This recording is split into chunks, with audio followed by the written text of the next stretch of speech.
Ngày đổ cơn mưa tầm tả, cô bé này đang trên đường đi học về cùng bạn thì được người mẹ khiếm thính gọi. Cô giả vờ không quen biết mà lạnh lùng bỏ đi, người mẹ cứ thế chạy theo và bị một chiếc ô tô màu đen vượt đèn đỏ mà tông trúng vào người. Cứ thế bà ngất đi ngay tại chỗ mà chiếc ô tô không quan tâm mà lại tăng tốc rời khỏi hiện trường. Cô bé và ba mình sau đó đến bệnh viện nhưng cuộc phẫu thuật đã diễn ra không thành công.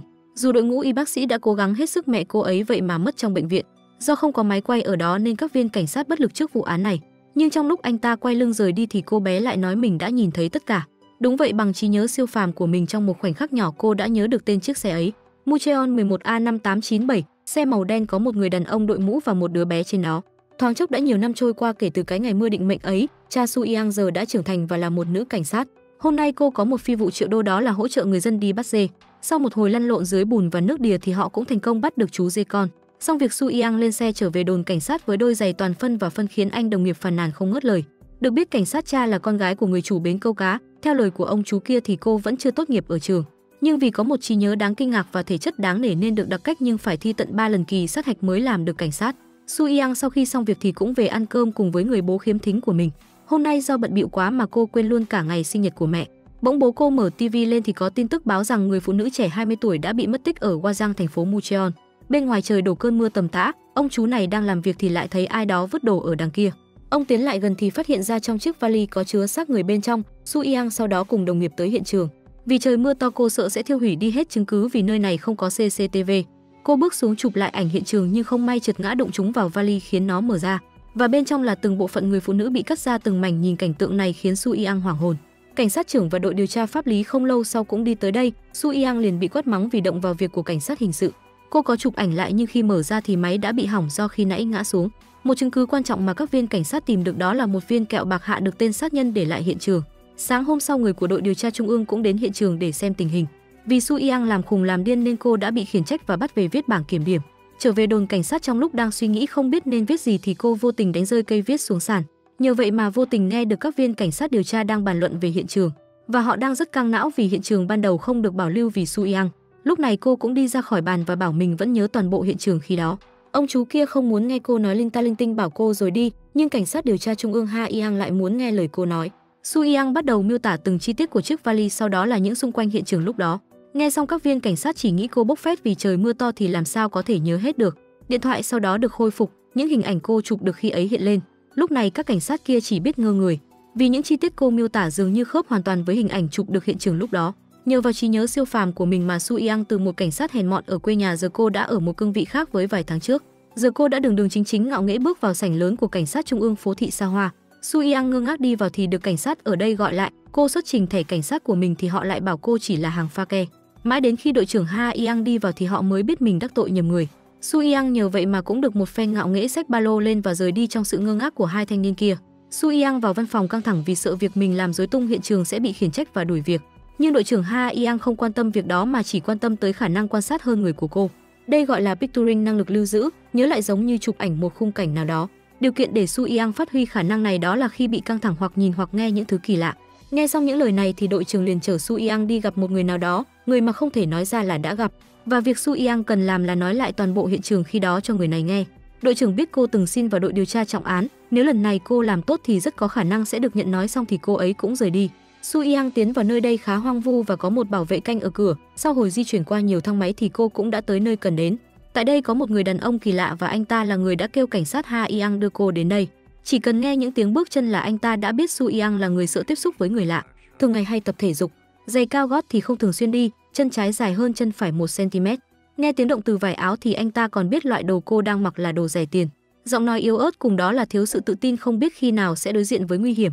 Sau khi luyên thuyên xong thì anh ta bảo Su Yang hãy nói lại những thứ cô nhìn thấy được từ lúc xuống xe đến lúc vào đây. Đầu tiên vào về người bảo vệ, ông ấy ở độ tuổi 50 và có chiều cao khoảng 1m7. Gia đình có một vợ và một con trai. Trong lịch khoanh mùng 4 có lẽ là ngày quan trọng, có đeo nhẫn to ở tay. Móng tay có dấu hiệu bị cắn thường xuyên. Tiếp đó anh ta hỏi về hành lang tầng 3 có mấy cái đèn. Theo trí nhớ của Su Yang thì cô liền bảo là 7 cái, anh ta liền bảo sai là có 9 cái nhưng Su Yang nói tiếp là có 2 cái bị tắt đi. Sau đó anh hỏi cô về những thứ cô thấy được ở hiện trường mà không phải những câu chuyện mà cô được nghe thấy, mà hãy nói cách khác đi, anh gợi ý bắt đầu từ những người xem cũng được. Su Yang nhớ lại khi đó có một người đàn ông cao to kỳ lạ trên tay cầm xích chó và không còn điều kỳ lạ gì cả.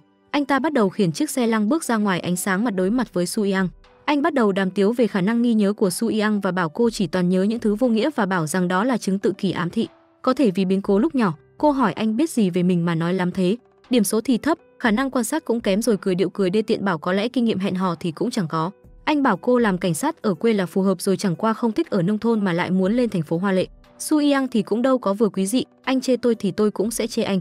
Kiêu ngạo, mất lịch sự, coi thường người khác với tính cách dở hơi đó nên anh mới phải một mình cô đơn và lạnh lẽo trốn hoang vu này. Nói xong thì Su Yang một chút e thẹn nói nhỏ nhẹ lại những lời tôi nói là sự thật mà. Anh ta không tức giận mà lại cười to lên, rồi bảo cô đi việc xong rồi sau này không cần gặp nhau nữa. Su Yang buồn bã bước ra ngoài tự phán bản thân chuyến này tới câu chuyện rồi. Sáng hôm sau cảnh sát đã tìm được kẻ tình nghi trong vụ phân xác vào vali hôm trước. Bằng nghiệp vụ của mình, cảnh sát liền phá cửa tiến vào một căn phòng. Khi quan sát xung quanh thì họ bất ngờ khi kéo tấm màn cửa kính ra. Toàn bộ những hình ảnh phạm tội cùng các cô gái trẻ đều được tên đó dán kính ở trên kính. Tên thủ phạm sau đó đi tới đồn cảnh sát và đầu thú. Hắn tự nhận mình là kẻ sát nhân kẹo bạc hà hàng loạt nổi tiếng, cùng đó là một chiếc áo trắng nhuộm đầy máu trông rất uy tín. Hắn ta được đưa vào hỏi cung thì thấy được trước đây hắn ta chưa từng có tiền án tiền sự. Hắn tự bảo mình là người đàn ông trước đó đã mất trong vụ xiên người hàng loạt 5 năm trước. Su Yang ăn cùng đội trưởng và hỏi ông ấy về vụ án 5 năm trước về thủ phạm đã mất trước đó. Đó là một vụ án gây ầm ĩ và hot một khoảng thời gian dài bởi vụ đâm xe tải và cháy hết, cháy đến mức không tìm thấy điều gì cả. Đội trưởng còn chắc nịch rằng tên xiên người hàng loạt đều đã chết cả rồi. Ông còn nói thêm trong vụ án đó có vợ sắp cưới của profiler thiên tài thanh tra Oh Hyun-jae và cậu ta đã mất tích kể từ vụ án đó. Su Yang nghe cái tên này liền đi tìm hiểu và cô chắc rằng người ngồi trên xe lăng hôm trước chính là Oh Hyun-jae. Bên này tại phòng thẩm vấn, tên tự thú luôn muốn nhận lỗi lầm của mình vì lương tâm cắn rứt. Mà cuộc hội thoại này tại bên kia Hyun-jae đều đã nghe hết tất cả, đã thu được chứng cứ và lời thú tội từ tên biến thái kia, nhưng Ha Yang vẫn muốn mở cuộc điều tra về tội phạm 5 năm trước. Vì cô nghĩ vẫn còn điều gì đó đang bị che giấu, cứ thế mà cô bị cấp trên khiển trách. Su Yang trở lại hiện trường và nhớ lại khi đó còn có cả một chiếc taxi kỳ lạ đậu ở đó. Sau đó cô liền đi tới tìm thanh tra Ô và bảo rằng những lời anh nói trước đó đều đã đúng, tên Kang Seung Hoan hoàn toàn không liên quan gì cả. Cô kể lại rằng gần đó có một chiếc taxi nhưng không hề bước xuống mà đã dừng xe ở đó một lúc rất lâu. Nói xong những lời này thì cô cũng được anh ta mở cửa mời vào. 5 năm trước vợ của thanh tra Ô lên một chiếc taxi kỳ lạ và đã bị tai nạn mất. Trong lúc cố gắng cứu người vợ mình ra khỏi xe thì anh cũng bị vụ nổ của chiếc xe làm cho bị thương nặng, từ đó anh mất tích đến tận bây giờ. Và bên trong Su Yang kể lại đầu đuôi sự việc và cô đã quay lại hiện trường để nhớ những chi tiết về chiếc taxi ấy. Cô thành khẩn mong muốn thanh tra Ô cho mình tham gia đội điều tra đặc biệt. Anh liền cười to cho rằng tài năng của cô không có gì để cho anh trọng dụng. Anh hỏi lý do mà cô muốn vào thì Su Yang cũng thành thật trả lời rằng mình cũng người nhất định phải bắt cho bằng được. Đi ra khỏi ngoài cửa với trạng thái thất vọng, bỗng đội trưởng Ha Yang ở bên ngoài và đón Su Yang về đội điều tra đặc biệt. Cô giải thích với những người đồng nghiệp vì Su Yang là nhân chứng quan trọng trong vụ án Go Min-ji nên đội cần sự giúp sức của cô ấy. Sau khi phá giải xong vụ án thì mọi thứ sẽ trở về quỹ đạo như cũ. Cả nhóm sau đó mở một buổi họp trong đêm về những hình ảnh nạn nhân mà tên sát nhân sát hại. Trong những bức hình ấy, Su Yang nhận ra đã nhìn thấy và nhớ lại hình ảnh cô gái đăng tin mất tích hôm trước cô nhìn được. Không ai hiểu chuyện gì, chỉ có chị Hoa Yang bảo cô đi lấy thì quả thật bông tai rất khớp với bức ảnh của cô gái mất tích. Mọi người nhanh chóng đi điều tra về gia đình nạn nhân và liên lạc với nhóm điều tra vụ mất tích. Su Yang sau đó đi tới khu trọ mình mới tìm được với giá thuê khá rẻ ở nơi Hoa cho người giàu lệ cho người nghèo này. Bởi vậy mà chỉ cần gây một tiếng động nhỏ xíu thôi cũng bị hàng xóm phàn nàn khiển trách, đúng là tiền nào thì của đó. Sáng hôm sau, tổ đội điều tra đặc biệt đến phòng kiểm tra y tế hung khí thì thấy mẫu máu trùng với DNA của tên Kang Seung Hoan và mẫu máu chỉ mới dính khoảng 48 tiếng. Hoa Yang liền kêu cả đội nhanh chóng đi điều tra vì có khả năng nạn nhân vẫn còn sống. Vừa tới nơi điều tra thì cấp trên thông báo rằng đã có quyết định dừng điều tra vụ của Kang Seung Hoan. Hoa Yang bảo có khả năng nạn nhân vẫn còn sống và cô muốn tiếp tục điều tra sâu hơn, mặc cho cấp trên dài dòng hoa lá hẹ. Cô bảo chỉ điều tra trong vòng hôm nay là sẽ xong. Hoa Yang đến tìm tên Seung Hoan để tra hỏi nhưng kết quả hắn toàn nói xà lơ khiến chị rất tức giận. Cả nhóm sau đó bắt đầu vào họp. Theo như Su Yang quan sát thì nếu miệng có thể nói dối nhưng ánh mắt thì không. Xem lại hình ảnh thì có một bức ảnh mà Su Yang quan sát hắn ta có một chút chệch nhịp khi nhìn bức ảnh đó. Khi nhìn bức ảnh cả nhóm phân tích có thể nó là một nhà máy trộn vôi ở Jeju Đông gần đó. Nhanh chóng mọi người lên đồ và tức tốc đi tới nơi đó. Nơi này đã bị khóa chặt cửa do lâu không có người sử dụng nhưng nhìn theo bản đồ thì họ có thể đi vào thông qua đường ống gần đó. Bên trong quá hẹp rất khó để chui vào. Su Yang xung phong là người sẽ tiến vào vì cô là phù hợp nhất. Cô bắt đầu chuẩn bị tai nghe và một chiếc đèn pin để đi vào. Các đồng đội mong cô hãy cẩn thận. Theo chỉ dẫn từ đội trưởng bên ngoài, Su Yang nhanh chóng di chuyển men theo đường ống. Bỗng kết nối bị mất và người đang kết nối bộ đàm với So Yang lúc này lại là thanh tra Ô. Dù biết là nguy hiểm nhưng Su Yang vẫn lựa chọn tiếp tục mon men theo đường ống để điều tra sự thật. Bò theo trước mặt có một bức tường chặn lại. Đột nhiên lúc này đường ống cũng vì thế mà rơi xuống. Su Yang bất tỉnh nằm dưới đất nhớ lại quá khứ của mình, nhớ lại sự phũ phàng của viên cảnh sát. Không ai tin cô nói sự thật và bảo đó chỉ là một chiếc xe vô chủ. Nghe những lời tự sự của cô nên thanh tra Ô cũng quyết định giúp cô tìm lối đi đúng. Bật flash điện thoại lên, cô mon men theo đường ống dẫn nước bằng sắt, rồi tiếp tục gõ vào những bức tường trước mặt và có một tiếng động lạ. Lúc này thanh tra ô kêu cô dừng lại vì đó chính là cửa, không có tay nắm nhưng anh vẫn kêu cô dùng lực hút vào. Quả đúng như anh dự đoán, đó đúng là cảnh cửa dẫn vào bên trong. Mở được cửa đi vào theo lời của Su Yang thì có mùi bụi và mùi tanh. Thanh tra ô bảo cô đừng gây tiếng động. Lần theo bên trái cô tìm được công tắc bật đèn. Thanh tra ô bảo cô hãy nhắm mắt 10 phút hít sâu thở đều để chuẩn bị tinh thần. Lúc Su Yang mở mắt ra thì ôi thật bất ngờ, trước mắt cô đầy rẫy những cơ thể được treo lên. Nơi này trông giống như một nơi trưng bày, còn tên sát nhân ngồi ở cái ghế ở giữa để chiêm nghiệm tác phẩm của hắn. Bỗng bên trong có tiếng động, Su Yang suy nghĩ chắc là có người còn sống nhưng thanh tra ô một mức muốn cô hãy ra ngoài. Nhưng Su Yang vẫn theo cảm tính mà không nghe lời, quyết định tiến vào bên trong mà cứu người. Các viên cảnh sát bên ngoài cũng nhanh chóng đi vào để tìm Su Yang và cứu được nạn nhân còn sống sót. Sau đó cuộc họp báo được diễn ra, cấp trên cứ cướp lời không cho Hoa Yang nói sự thật với phóng viên. Khi được hỏi về tên sát nhân 5 năm trước thì anh ta chắc nịch rằng hắn đã qua đời trong vụ tai nạn xe tải năm đó. Khi được hỏi tới profiler Oh Hyun-jae còn sống không thì anh lại bỏ qua và không trả lời câu hỏi đó, khiến các phóng viên dậy sóng. Su Yang xong việc cũng được thoải mái đi nhậu cùng các anh đồng nghiệp. Mọi người cùng nhau cụng ly chúc mừng cho vụ án đầu tiên của em út Su Yang. Một người kỳ bí đi tới phòng cảnh sát thay đồ, sau đó tiến thẳng vào phòng của tên tội phạm cùng với một sợi dây. Tên kia nhìn gương mặt hắn mà cũng hiện rõ nét sợ hãi. Sau đó chuyện gì tới rồi cũng tới. Trước khi rời khỏi hiện trường, hắn ta còn để lại một viên kẹo bạc hà nhằm đánh dấu chiến tích và gây dấu ấn. Cuộc họp báo khẩn lập tức diễn ra. Thủ phạm sát hại người hàng loạt đã bị sát hại ngay tại chính phòng giam. Dư luận bắt đầu bùng nổ khi biết được thủ phạm gây ra việc này còn để lại một viên kẹo bạc hà. Hỏi tới việc liệu tội phạm 5 năm trước có đúng không thì ông lại một lần nữa chắc nịch tên này chỉ là kẻ bắt trước. Báo chí Hàn nhanh chóng đưa tin sốt dẻo này lên truyền thông ngay sau đó. Thanh tra ô cảm thấy nếu bây giờ có thể tìm được hung thủ thật sự đã xiên Kang Seung Hoan thì sẽ có ngay câu trả lời. Su Yang cùng anh bạn đồng nghiệp thức tận khuya để theo dõi camera giám sát, bỗng cô thấy một bóng dáng kỳ bí rất tình nghi. Theo trí nhớ của cô thì trong lúc mua lon nước thì đã vô tình chạm mặt người này, anh ta đã cúi xuống nhặt giúp cô đồng xu. Thấy cô mệt nên anh bạn đồng nghiệp cũng bảo hôm nay họ làm tới đây là được. Sáng sớm tại trụ sở cảnh sát, chị Hoa Yang gặp lại người đồng đội cũ, anh ta là profiler Na Eun Seok và có vẻ hai người không ưa nhau lắm. Theo như anh làm cùng thì anh ta hồi đó ở đội điều tra đã từng một lần bị bẽ mặt vì Oh Hyun-jae.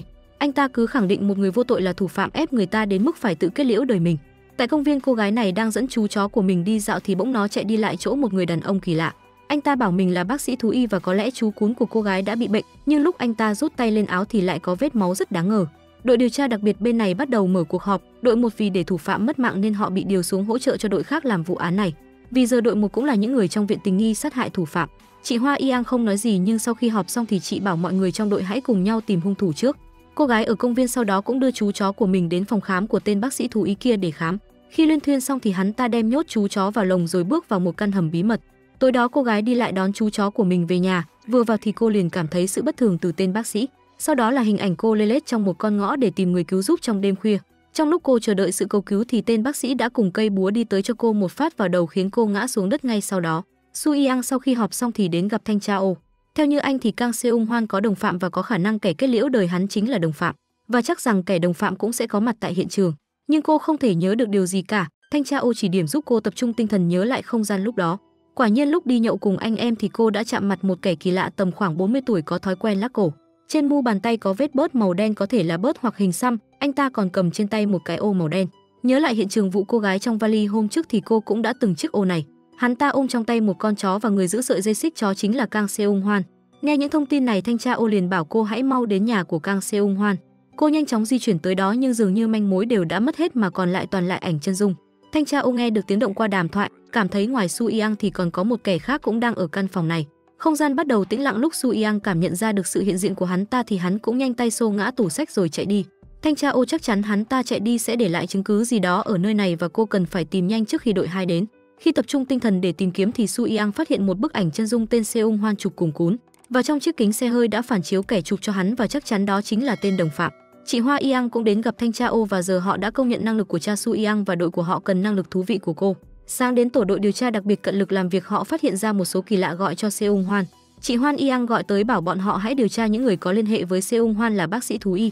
Vừa hay tên đó cũng là tên mà ba người họ đang nghi ngờ. Su Yang vừa tới nơi thì cả bọn nhanh chóng tới địa điểm của tên đó để bắt hắn ta. Theo thông tin thì tên này đã kết hôn 7 năm trước nhưng hiện tại thì độc thân. Nhưng mà vợ của hắn ta đang trong tình trạng bị mất tích, không có tiền án và đặc biệt rất hay làm từ thiện. Thuộc tuýp người ôn hòa và được mọi người yêu quý. Chỉ có tranh cãi với hàng xóm do tiếng ồn và khí độc, và đó là mùi cháy. Anh đồng nghiệp đưa hình của hắn ta cho bọn họ cùng xem thì quả nhiên đúng như trí nhớ của Su Yang. Hắn ta chính là tên đã đứng quan sát ở hiện trường. Tại căn hầm của bệnh viện, tên bác sĩ biến thái đang hành xác con mồi của mình. Khi chuẩn bị ra đòn kết liễu thì có tiếng động lớn phía trên khiến hắn ta dừng lại. Bệnh viện họ đến đang bị đóng tạm hoãn nhưng lại có lịch sử mua thuốc thú y gần đây và giao hàng cũng gần đó, nên chắc chắn tên này chỉ xung quanh các bệnh viện gần đây. Su Yang tìm tới thanh tra Ô mong anh chỉ điểm. Sau khi được gợi ý thì cô cũng nhớ lại bức ảnh khi trước được chụp sau tường có một bức tranh. Bên này cô gái đang trong giai thoại ngàn cân treo sợi tóc với tên biến thái. Sau một hồi tìm kiếm thì Su Yang cũng đã tìm được bức tường có bức tranh bông hoa trong ảnh theo trí nhớ của cô. Ngay đó chính là bệnh viện thú y mà cả đội đang cần tìm. Trong lúc hành xác con mồi của hắn ta ở dưới thì hắn đã nhận được tin nhắn không muốn bị bắt thì hãy chạy đi. Qua CCTV từ tầng hầm thấy cảnh sát bao vây nên hắn đã tìm đường tẩu thoát. Lúc này cả bọn mới tiến vào bên trong và tìm được tầng hầm bí mật. May mắn cô gái tuy đã bị thương nặng nhưng vẫn còn sống sót. Sau đó cả đội một cùng nhau lên xe và đó là mạng lạng lách đánh võng rượt đuổi tên tội phạm biến thái. Do xe cộ trên đường đông đúc nên hắn ta đã tẩu thoát thành công và đi tới một bên cảng. Hắn muốn tẩu thoát bằng tàu nhưng đã hoàn toàn bị khóa cửa. Bác bảo vệ xấu số vì giúp đỡ hắn mà cũng đã bị sát hại thương tâm. Cả nhóm tới nơi rồi cùng chia nhau ra truy bắt hắn. Bằng sự quan sát của mình, Su Yang đã nhận ra điểm bất thường ở tay nắm cửa ở cửa kho đông lạnh số 3 bị rơi ra. Su Yang thông báo với người đồng đội rồi một mình tiến vào trong.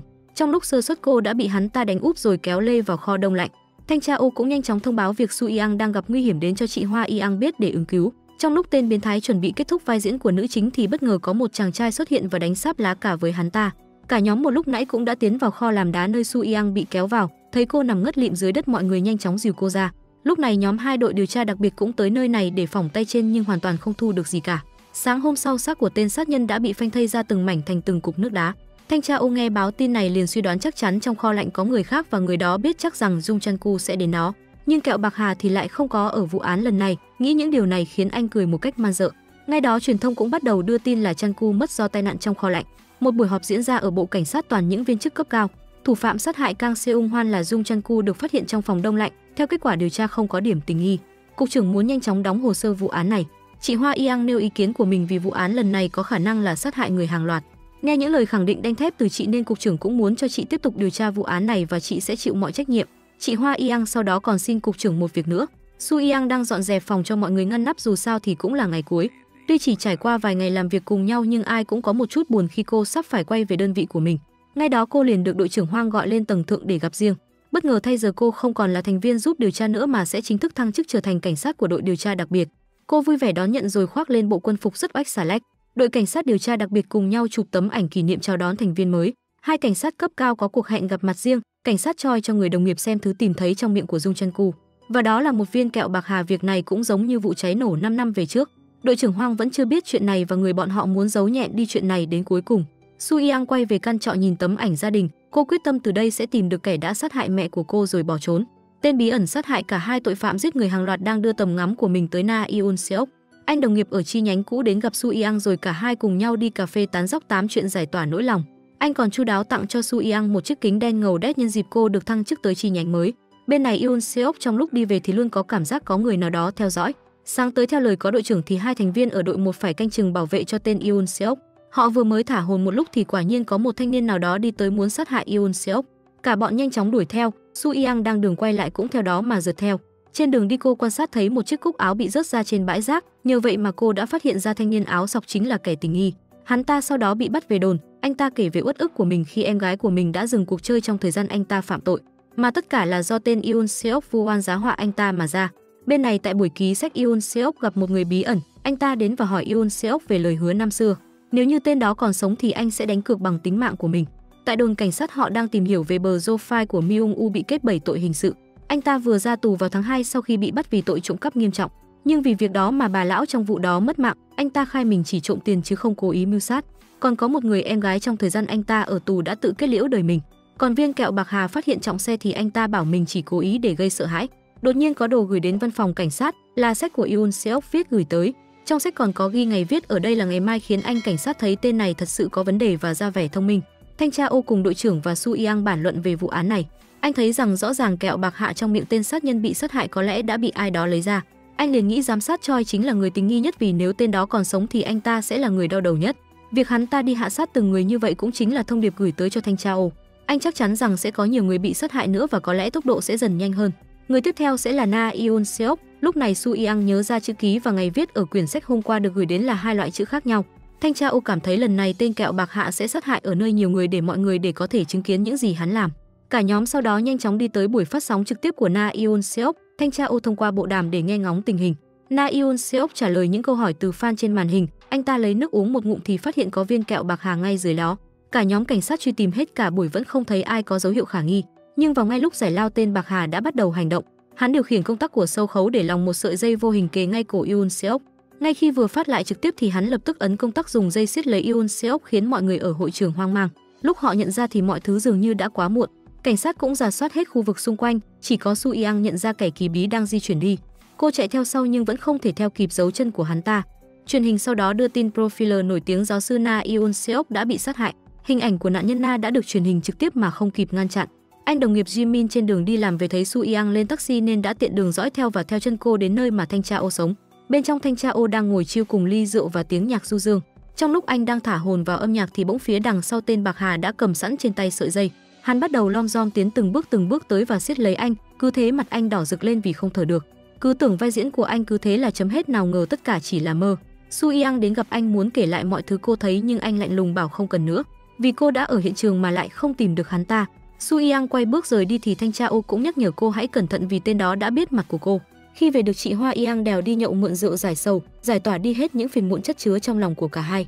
Sáng hôm sau, Jimin đã đến gặp giám sát Choi, ông ta muốn cậu điều tra xem người đứng sau đội trưởng Hoang là ai. Tối đó trong lúc Su Yang đi về thì tên bạc hà đã lẽo đẽo theo dõi phía sau tới tận căn trọ của cô. Hôm sau đội trưởng Hoang cùng Su Yang đã trở lại hiện trường, họ đi tìm tên đã đặt kẹo bạc hà lên trên bàn. Vừa vào phòng hỏi thì liền có một tên có tật giật mình, họ nhanh chóng tóm được hắn ta. Truy khảo một lúc thì hắn ta cũng không rõ mặt người đó, chỉ biết người của anh ta có mùi xăng. Nghe đến đây đội trưởng Hoang liền biết đó là mùi của sơn móng tay, cả hai lại lao vào khu phế liệu của đài truyền thông lục tìm. Sau một lúc vật vã thì cũng đã tìm ra lọ sơn móng tay đó, đem lọ đó đến tận viện phân tích quốc gia để tra dấu vân tay. Nhưng do dấu vân tay rất nhỏ nên việc phân tích dù cho tốn thời gian dài thì vẫn chưa chắc sẽ truy ra theo lời anh bác sĩ nói. Tên kẹo bạc hà đã tìm tới được phòng của Su Yang và đã lấy được thông tin quan trọng mà hắn mong muốn. Su Yang quay về thấy căn phòng của mình có gì đó sai nên cô liền đi ra ngoài check cam thì quả nhiên có một người kỳ lạ xuất hiện ở trọ.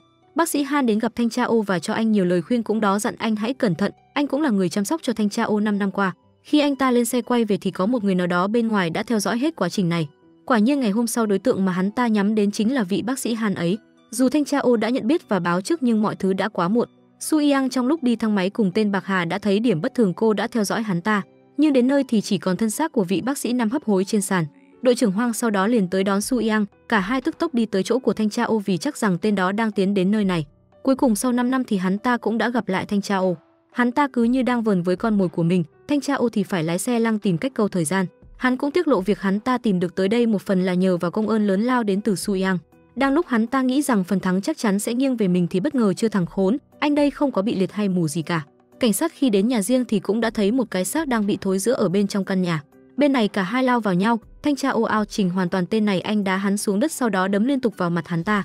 Anh giải tỏa hết nỗi lòng lấy tay khống chế hắn ta, nhưng hắn lại tỏ ra vẻ mặt thích thú khi bị khống chế mà liên tục thúc giục anh. Anh lấy ra một cây bút chì đâm thẳng vào hông hắn ta để cho hắn biết đau khổ là như thế nào. Trong lúc anh cà giỡn vờn hắn như mèo vờn chuột thì đã bị hắn lật kèo và tấn công lại. Hắn siết lấy cổ Thanh Cha Oh, anh ta chỉ muốn biết rốt cuộc kẻ đứng sau hắn bảo hắn hãm hại vợ sắp cưới của mình là ai. Trong lúc hắn ta đang ngạo mạn chuẩn bị nói ra thì đội trưởng Hoang đã tới và cho hắn ta ăn kèo đồng giải cứu kịp thời Thanh Cha Oh. Su Yang giờ mới biết Thanh Cha Oh thời gian qua chỉ lừa dối cô. Anh ta đã thu thập thông tin tất cả các tội phạm cũng như thông tin của cô để điều tra. Cô cũng đã nhớ ra người trên chiếc taxi ngày xảy ra án mạng hôm đó có sự xuất hiện của Thanh Cha Oh. Đối với anh cả hai chỉ là mối quan hệ win-win. Nghe những lời này khiến Su Yang uất ức mà bật khóc. Cô mong kể từ đây cả hai sẽ không còn lý do gì để gặp nhau nữa. Sau khi điều tra thông tin từ tên sát nhân thì hắn tên là Shin Kyung-su, 34 tuổi, học truyền thông và nghỉ giữa chừng. Không có tiền án tiền sự nhưng hắn chính là người đã sát hại Lee Bo-wang. Dư luận bắt đầu bùng nổ, đài truyền hình bắt đầu đưa tin về những vụ chớt người gần đây. Giám sát Choi tính đi tới tắc ống thở của Kyung-su để bịt đầu mối không để ai điều tra nhưng bác sĩ kịp thời đi tới khiến ông ta bỏ ý định. Thanh Cha Oh sau đó cũng đã comeback quay trở lại đồn cảnh sát. Anh ta được mời tới để thẩm vấn bởi giám sát Choi, nhưng sau hồi thương lượng thì mặt anh vẫn lạnh như băng, không hề để tâm chuyện gì, cứ thế mà rời đi. Ra ngoài, đội trưởng Hoang thấy anh đi lại được cô cũng rất vui mừng và cảm thấy thật tốt. Anh bảo cô hãy làm việc chăm chỉ rồi rời đi. Tại một nơi nào đó, cậu bé khiếm thính này đang chơi game rất vui vẻ. Tên biến thái kia đã ngồi kế và dỡ những hành vi đồi bại với trẻ nhỏ. Việc này khiến cậu bé sợ hãi mà bỏ chạy ra khỏi ngay sau đó. Tối đó Su Yang cũng đã trở về quê nhà sau những ngày tháng khổ cực ở phố thị xa hoa. Su Yang vào trong đồn cảnh sát thì thấy Hyun Su đang sợ hãi ngồi chờ bà mình. Cô muốn giúp bé về nhà nhưng cậu bé từ chối, nên Su Yang ghi lại số điện thoại của mình đưa cho cậu bé, khi nào cần giúp đỡ thì hãy gọi mình. Ra ngoài, anh tiền bối cũng đã tới nơi và đèo cô về nhà bằng xế xe nhà nước cấp. Khi đưa cô vào nhà anh còn trêu đừng nghĩ đi phố thị xinh hơn rồi muốn ra rẻ nha, còn dặn cô cẩn thận coi chừng dẫm phải phân. Vào nhà nhìn gương mặt thất thần của cô, con gái người ba khuyên nhủ nếu mà mệt quá vì nuôi cá và trồng thêm rau, cần xót xa chi thành phố hoa lệ, hoa cho người giàu lệ cho người nghèo làm gì. Thanh tra ô qua nhà tên Kẹo Bạc Hà điều tra thì thấy được hắn một con lật đật, khi anh mở ra thì bên trong có một tai phone. Ở bên kia đầu dây còn có một người kỳ bí nào đó thao túng hết tất cả những chuyện đã xảy ra và anh quyết sẽ tìm ra tên này. Hyun Soo sau khi đi học về thì lại bị tên biến thái đuổi theo, dù đã ra sức chạy trốn nhưng vẫn bị tên đó tìm và bắt lại. Trong lúc hắn lơ là cậu bé lại tìm cách thoát ra nhưng sức trẻ con có giới thiệu, cuối cùng cậu vì sợ hãi mà té và bị bắt lại lần nữa. Tối đó thanh tra ô đến tìm Su Yang và muốn cùng cô hợp tác lại lần nữa. Điều kiện lần này là anh sẽ giúp cô điều tra về vụ tai nạn của mẹ mình. Anh cho cô suy nghĩ đến ngày mai, nói xong thì anh liền rời đi.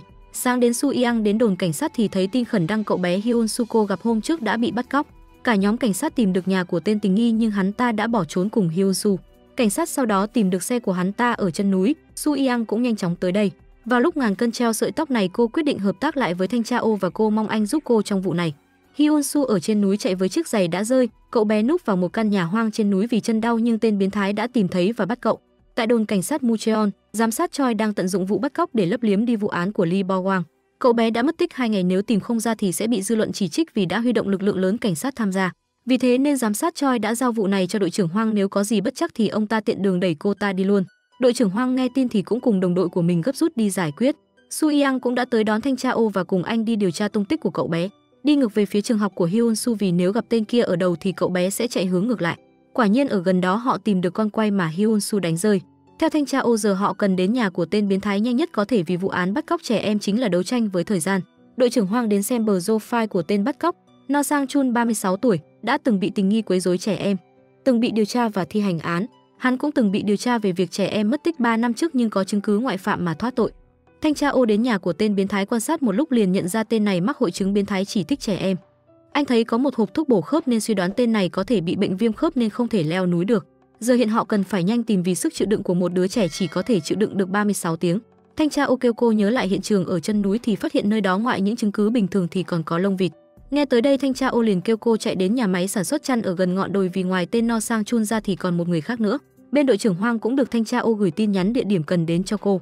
Hai người đi tới nơi đây và thanh tra ô đã tìm được kẻ nghi ngờ, hắn bỏ chạy khi bị phát hiện. Sau khi trốn ở kho thì cũng bị thanh tra ô tìm thấy và đi đường quyền khiến cả hai cùng lao thẳng từ cửa sổ xuống nhất. Hắn cùng hung khí trên tay nhưng đội trưởng Hoang đã đến, chỉ với vài đường cơ bản đã hạ gục hắn ta dưới nền đất.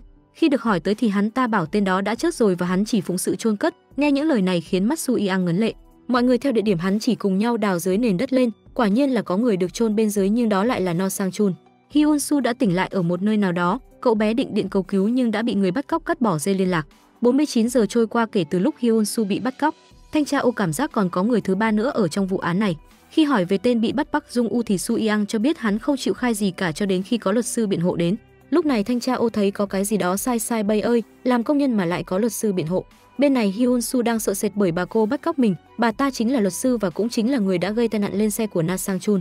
Bà ta cứ tự xưng mình là mẹ và gọi Hyun Soo là Yoo Bin. Bà ta căn dặn cậu bé không được giở trò trong lúc bà ta đi vắng, nếu không đừng trách lễ hội lại có pháo hoa. Đội trưởng Hoang sau một tra hỏi tên Park Jung U thì cảm thấy hắn ta không phải là hung thủ mà chỉ là một kẻ bị thiểu năng trí tuệ. Anh ta chắc chắn bị lợi dụng và còn người khác đứng sau việc này. Luật sư biện hộ của anh ta ngay lúc đó cũng đã tới. Giới truyền thông vây đồn cảnh sát như kiến bu đường, hỏi về đứa bé bị bắt cóc. Đội trưởng Hoang vẫn chắc nịch rằng cậu bé ấy vẫn còn sống. Hyun Soo ở căn nhà nhốt cậu xung quanh đều bị khóa, bỗng cậu bé tìm được một chiếc chìa khóa. Mở cánh cửa cánh phòng ra thì bất ngờ phía bên dưới tấm chăn chính là một con cá mập nhồi bông. Thanh tra ô và Su Yang cùng nhau đi tới văn phòng luật sư của Kim Na Hee để thăm dò. Anh lấy lý do bàn chuyện ly hôn để cho Su Yang ghi nhớ khung cảnh căn phòng này. Bỗng cô chạm vào quả cầu tuyết thì vô tình khiến Na Hee căng cực. Sau khi thám thính xong thì họ liền đi ra ngoài. Su Yang cảm thấy mọi thứ ở trong căn phòng đều được sắp xếp chặt chẽ. Nhận thấy bà ta bị chứng rối loạn cưỡng chế, những manh mối khác khá mông lung nên họ cần điều tra kỹ càng hơn về người phụ nữ này. Hai người sau đó đi tới đồn cảnh sát. Ở đây đội trưởng Hoang khi tra hỏi thông tin thì tên kia đều nói tôi không nhớ. Nhưng có một điều đó là Park Jung U khi xin việc ở xưởng chăn thì người bảo lãnh cho là Kim Na Hee. Thanh tra ô phân tích người đứng đằng sau mọi chuyện chính là Kim Na Hee. Tối hôm va chạm đó có thể bà ta đã thấy Hyun Soo trong cốp xe của No Sang Chun rồi dùng hung khí hạ sát hắn ta. Bà ta gọi cho Park Jung U đến chôn cái xác rồi mang xe của No Sang Chun lên núi nhằm mục đích du đông kích tây. Và đương nhiên đó là những gì mà thanh tra ô suy đoán ra. Đội trưởng Hoang sau đó ra lệnh cho mọi người vây bắt Kim Na Hee nhưng bà ta lúc ở trên đã nhìn thấy và trốn thoát. Họ truy lùng chiếc xe của bà ta, nhưng khi bắt được thì lại là người phụ nữ làm cùng dưới trướng của bà ta. May mắn trong chiếc vali chỉ là các bộ phận của con ma nơ canh. Thanh tra Ô bảo Su Yang nhớ lại khung cảnh trong căn phòng của bà ta có điểm gì đáng ngờ. Cô bắt đầu nhớ về tờ rơi trên bàn, đó là tìm đứa trẻ mất tích Yoo Bin 12 tuổi và cũng bằng với số tuổi của Hyun Soo. Khi động vào quả cầu tuyết, Kim Na Hee đã phản ứng rất nhạy cảm. Su Yang tập trung vận sức nhớ lại thì thấy trong đó có ghi là Mirrorland, một công viên giải trí. Khẩn cấp Jimin liền tra cứu thông tin của công viên đó và quả nhiên nó có thật. Đó là nơi bố của Kim Na Hee vận hành nhưng hiện giờ đã đóng cửa. Anh nhanh chóng gửi địa chỉ đến cho mọi người. Hyun Soo khi ở cùng với Kim Na Lee đã tìm cách lấy điện thoại để tẩu thoát nhưng điện thoại lại không thể mở được. Cậu bé dùng hết sức bình sinh đẩy bà ta ra rồi sau đó chạy thẳng ra ngoài. Sau một hồi chạy và trốn thì cậu bé cuối cùng vẫn bị bà ta tìm thấy.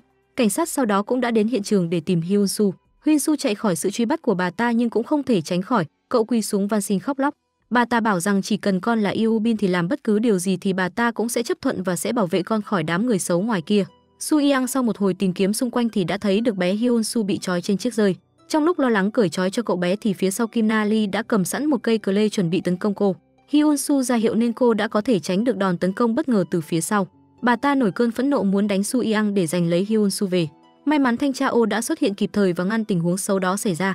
Anh bắt đầu thông não chi thuật cho bà ta hiểu ra vấn đề. Yoo Bin của bà đã mất, giờ hãy để đứa bé được ra đi thanh thản. Hãy nói rằng mẹ vẫn ổn và mẹ có thể bắt đầu lại từ đầu, chỉ như vậy thì cậu bé mới an lòng mà ra đi chứ. Nghe những lời này khiến bà ta khóc nấc lên, rồi bị cảnh sát bắt ngay sau đó. Hyun Soo kể lại cho Su Yang nghe rằng cậu bé đã gặp Yoo Bin trong công viên. Su Yang thấy có lẽ cậu bé ấy đã âm thầm bảo vệ cho cậu. Đội trưởng Hoang đến kể cho thanh tra Ô nghe quả cầu tuyết ở văn phòng của Kim Na Hee có hài cốt của Yoo Bin. Su Yang cũng đi tới kể lại việc Hyun Soo đã nhìn thấy Yoo Bin. Con người ai cũng có những vết thương, tấm gương sẽ soi thấy hết những điều đó. Su Yang bộc bạch nếu anh vẫn cần cô thì cô sẽ đồng ý với điều kiện đó. 57 giờ trôi qua, cuối cùng vụ án này cũng đã kết thúc. Nhờ tìm kiếm được Hyun Soo mà giám sát Choi cũng được dịp nở mày nở mặt với giới báo chí. Thanh tra Ô có cuộc gặp riêng với cục trưởng, ông ấy là cha nuôi của vợ anh, mối quan hệ thân thiết giữa hai người họ dường như không ai biết cả.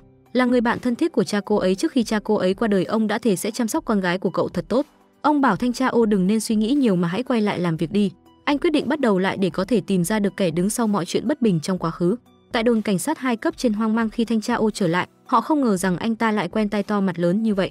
Anh đồng nghiệp dưới quên khiêng giúp Su Yang một ít đồ vào căn chung cư 1 mét vuông view hướng về phía mặt trời của cô. Su Yang sau khi vào làm thì mới biết thanh tra Ô đã được phục chức và sẽ trở về đội 1.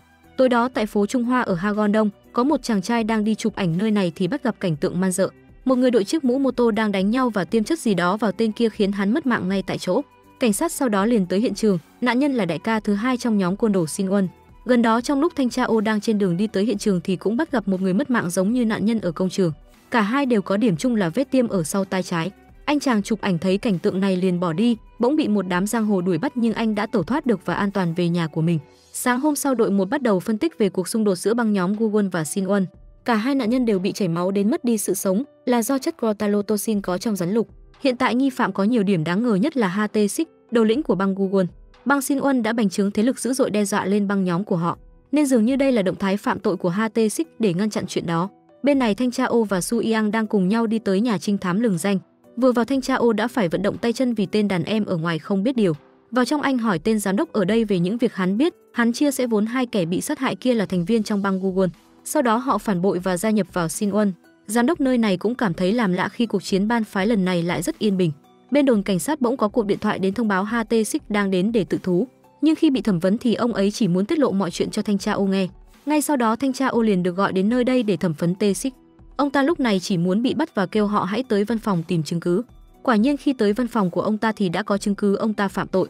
Ông ta cứ khăng khăng bảo mình chính là thủ phạm và mong muốn bị bắt nhưng thanh tra Ô liên tục phủ nhận điều này và thấy dường như có gì đó sai sai ở đây. Su Yang nói lại quan sát của mình khi lúc nãy nhìn hắn ta thì thấy hắn luôn nhìn vào chiếc đồng hồ phản chiếu qua cốc nước. Đội trưởng Hoang cảm thấy đó là do hắn muốn kéo dài thời gian để thanh tra Ô không thể xuất hiện ở hiện trường. Sáng hôm sau cục tình báo đến từ vị trí của anh bạn thân ai nấy lo của thanh tra Ô gọi tới cho Su Yang. Anh ta bảo rằng băng Shin-won đang tìm kiếm người nào đó. Su Yang nghe tin liền vào thông báo với mọi người. Thanh tra Ô liền nhận ra tên HT-Sik đang cố kéo dài thời gian ở đây, chủ yếu là để băng nhóm của hắn ta đi tìm nhân chứng. Sau khi khám nghiệm tử thi thì cũng thấy một cúc áo của T-Sik nằm trong cổ họng của thi thể. Thanh tra Ô vẫn không hiểu lý do tại sao hắn lại làm vậy. Hắn ta cây cú đập bàn khăng khăng nói chính hắn là người đã sát hại. Thanh tra Ô sau đó quay về căn nhà của mình cầm chiếc nhẫn đính hôn trên tay chìm trong men rượu và phiêu. Sáng hôm sau nhân chứng ấy lại tiếp tục bị đuổi bắt. Lúc này đội 1 đã ở đây và chạy theo ứng cứu. Hai bên lao vào sáp lá cà. Su Yang nhanh chân chạy theo nhân chứng. Anh ta thú nhận mình đã nhìn thấy tất cả ở hiện trường gây án. Sau khi đưa nhân chứng đến gặp Tae-sik thì anh ta lại bảo ông ta không phải người sát hại. Su Yang đưa anh ra ngoài thì được anh ta phác họa bức vẽ do tình cờ thấy được hung thủ ấy mở chiếc mũ bảo hiểm của mình ra. Hình phác họa của anh ta được đưa tới cho đội trưởng Hoang và chị kêu mọi người hãy rà soát hết khu vực xung quanh đó. Bức hình đó sau khi được đối chiếu so sánh thì rất giống với Choi Ju-man. Thanh tra đã từng đảm nhận vụ án của Choi Ju-man nói trước đây Ju-man đã từng ngồi tù thay cho Ha Tae-sik. Mọi người của đội 1 cùng nhau di chuyển để bắt Choi Ju-man, nhưng điều khiến họ bất ngờ là hắn ta đã bị sát hại ngay tại văn phòng của mình. Giám sát Choi nhận được bưu kiện đó là bằng chứng ngoại phạm của Ha Tae-sik khiến ông ta rất bất ngờ và cảm thấy đang bị xem thường. Thanh tra Ô lại tiếp tục vào thẩm vấn ông ta, thắc mắc không biết bí mật cần tới 48 tiếng trong tù của ông để làm gì. Ông ta đáp lại rằng con người mà, ai cũng có bí mật không thể thốt cùng ai. Ông ta trầm mặt kể về 5 năm trước tại ngã ba Jungjeon cũng có một bí mật đó là gì đây? Nghe những lời này khiến thanh tra Ô kích động mất quyền kiểm soát. Lúc này giám sát Choi đi vào đưa bằng chứng ngoại phạm của Tae-sik ra và bảo hãy thả hắn ta ra. Trong lúc bất lực điều tra manh mối mới thì So Yang nhận ra chữ ký trên bức vẽ chân dung cô đã nhìn thấy ở đâu đó. Khi nhớ lại thì cô đã nhớ ra chữ ký của Ju Sagang rất giống với bức tranh ở văn phòng của Tae-sik và Choi Ju-man. Mọi người đội 1 liền khởi hành đi tìm Ju Sagang. Sau khi tới nơi, thanh tra Ô cảm thấy hai người này có quan hệ với nhau. Và có lẽ lời khai của hai người nói không biết Ju Sagang đều là nói dối.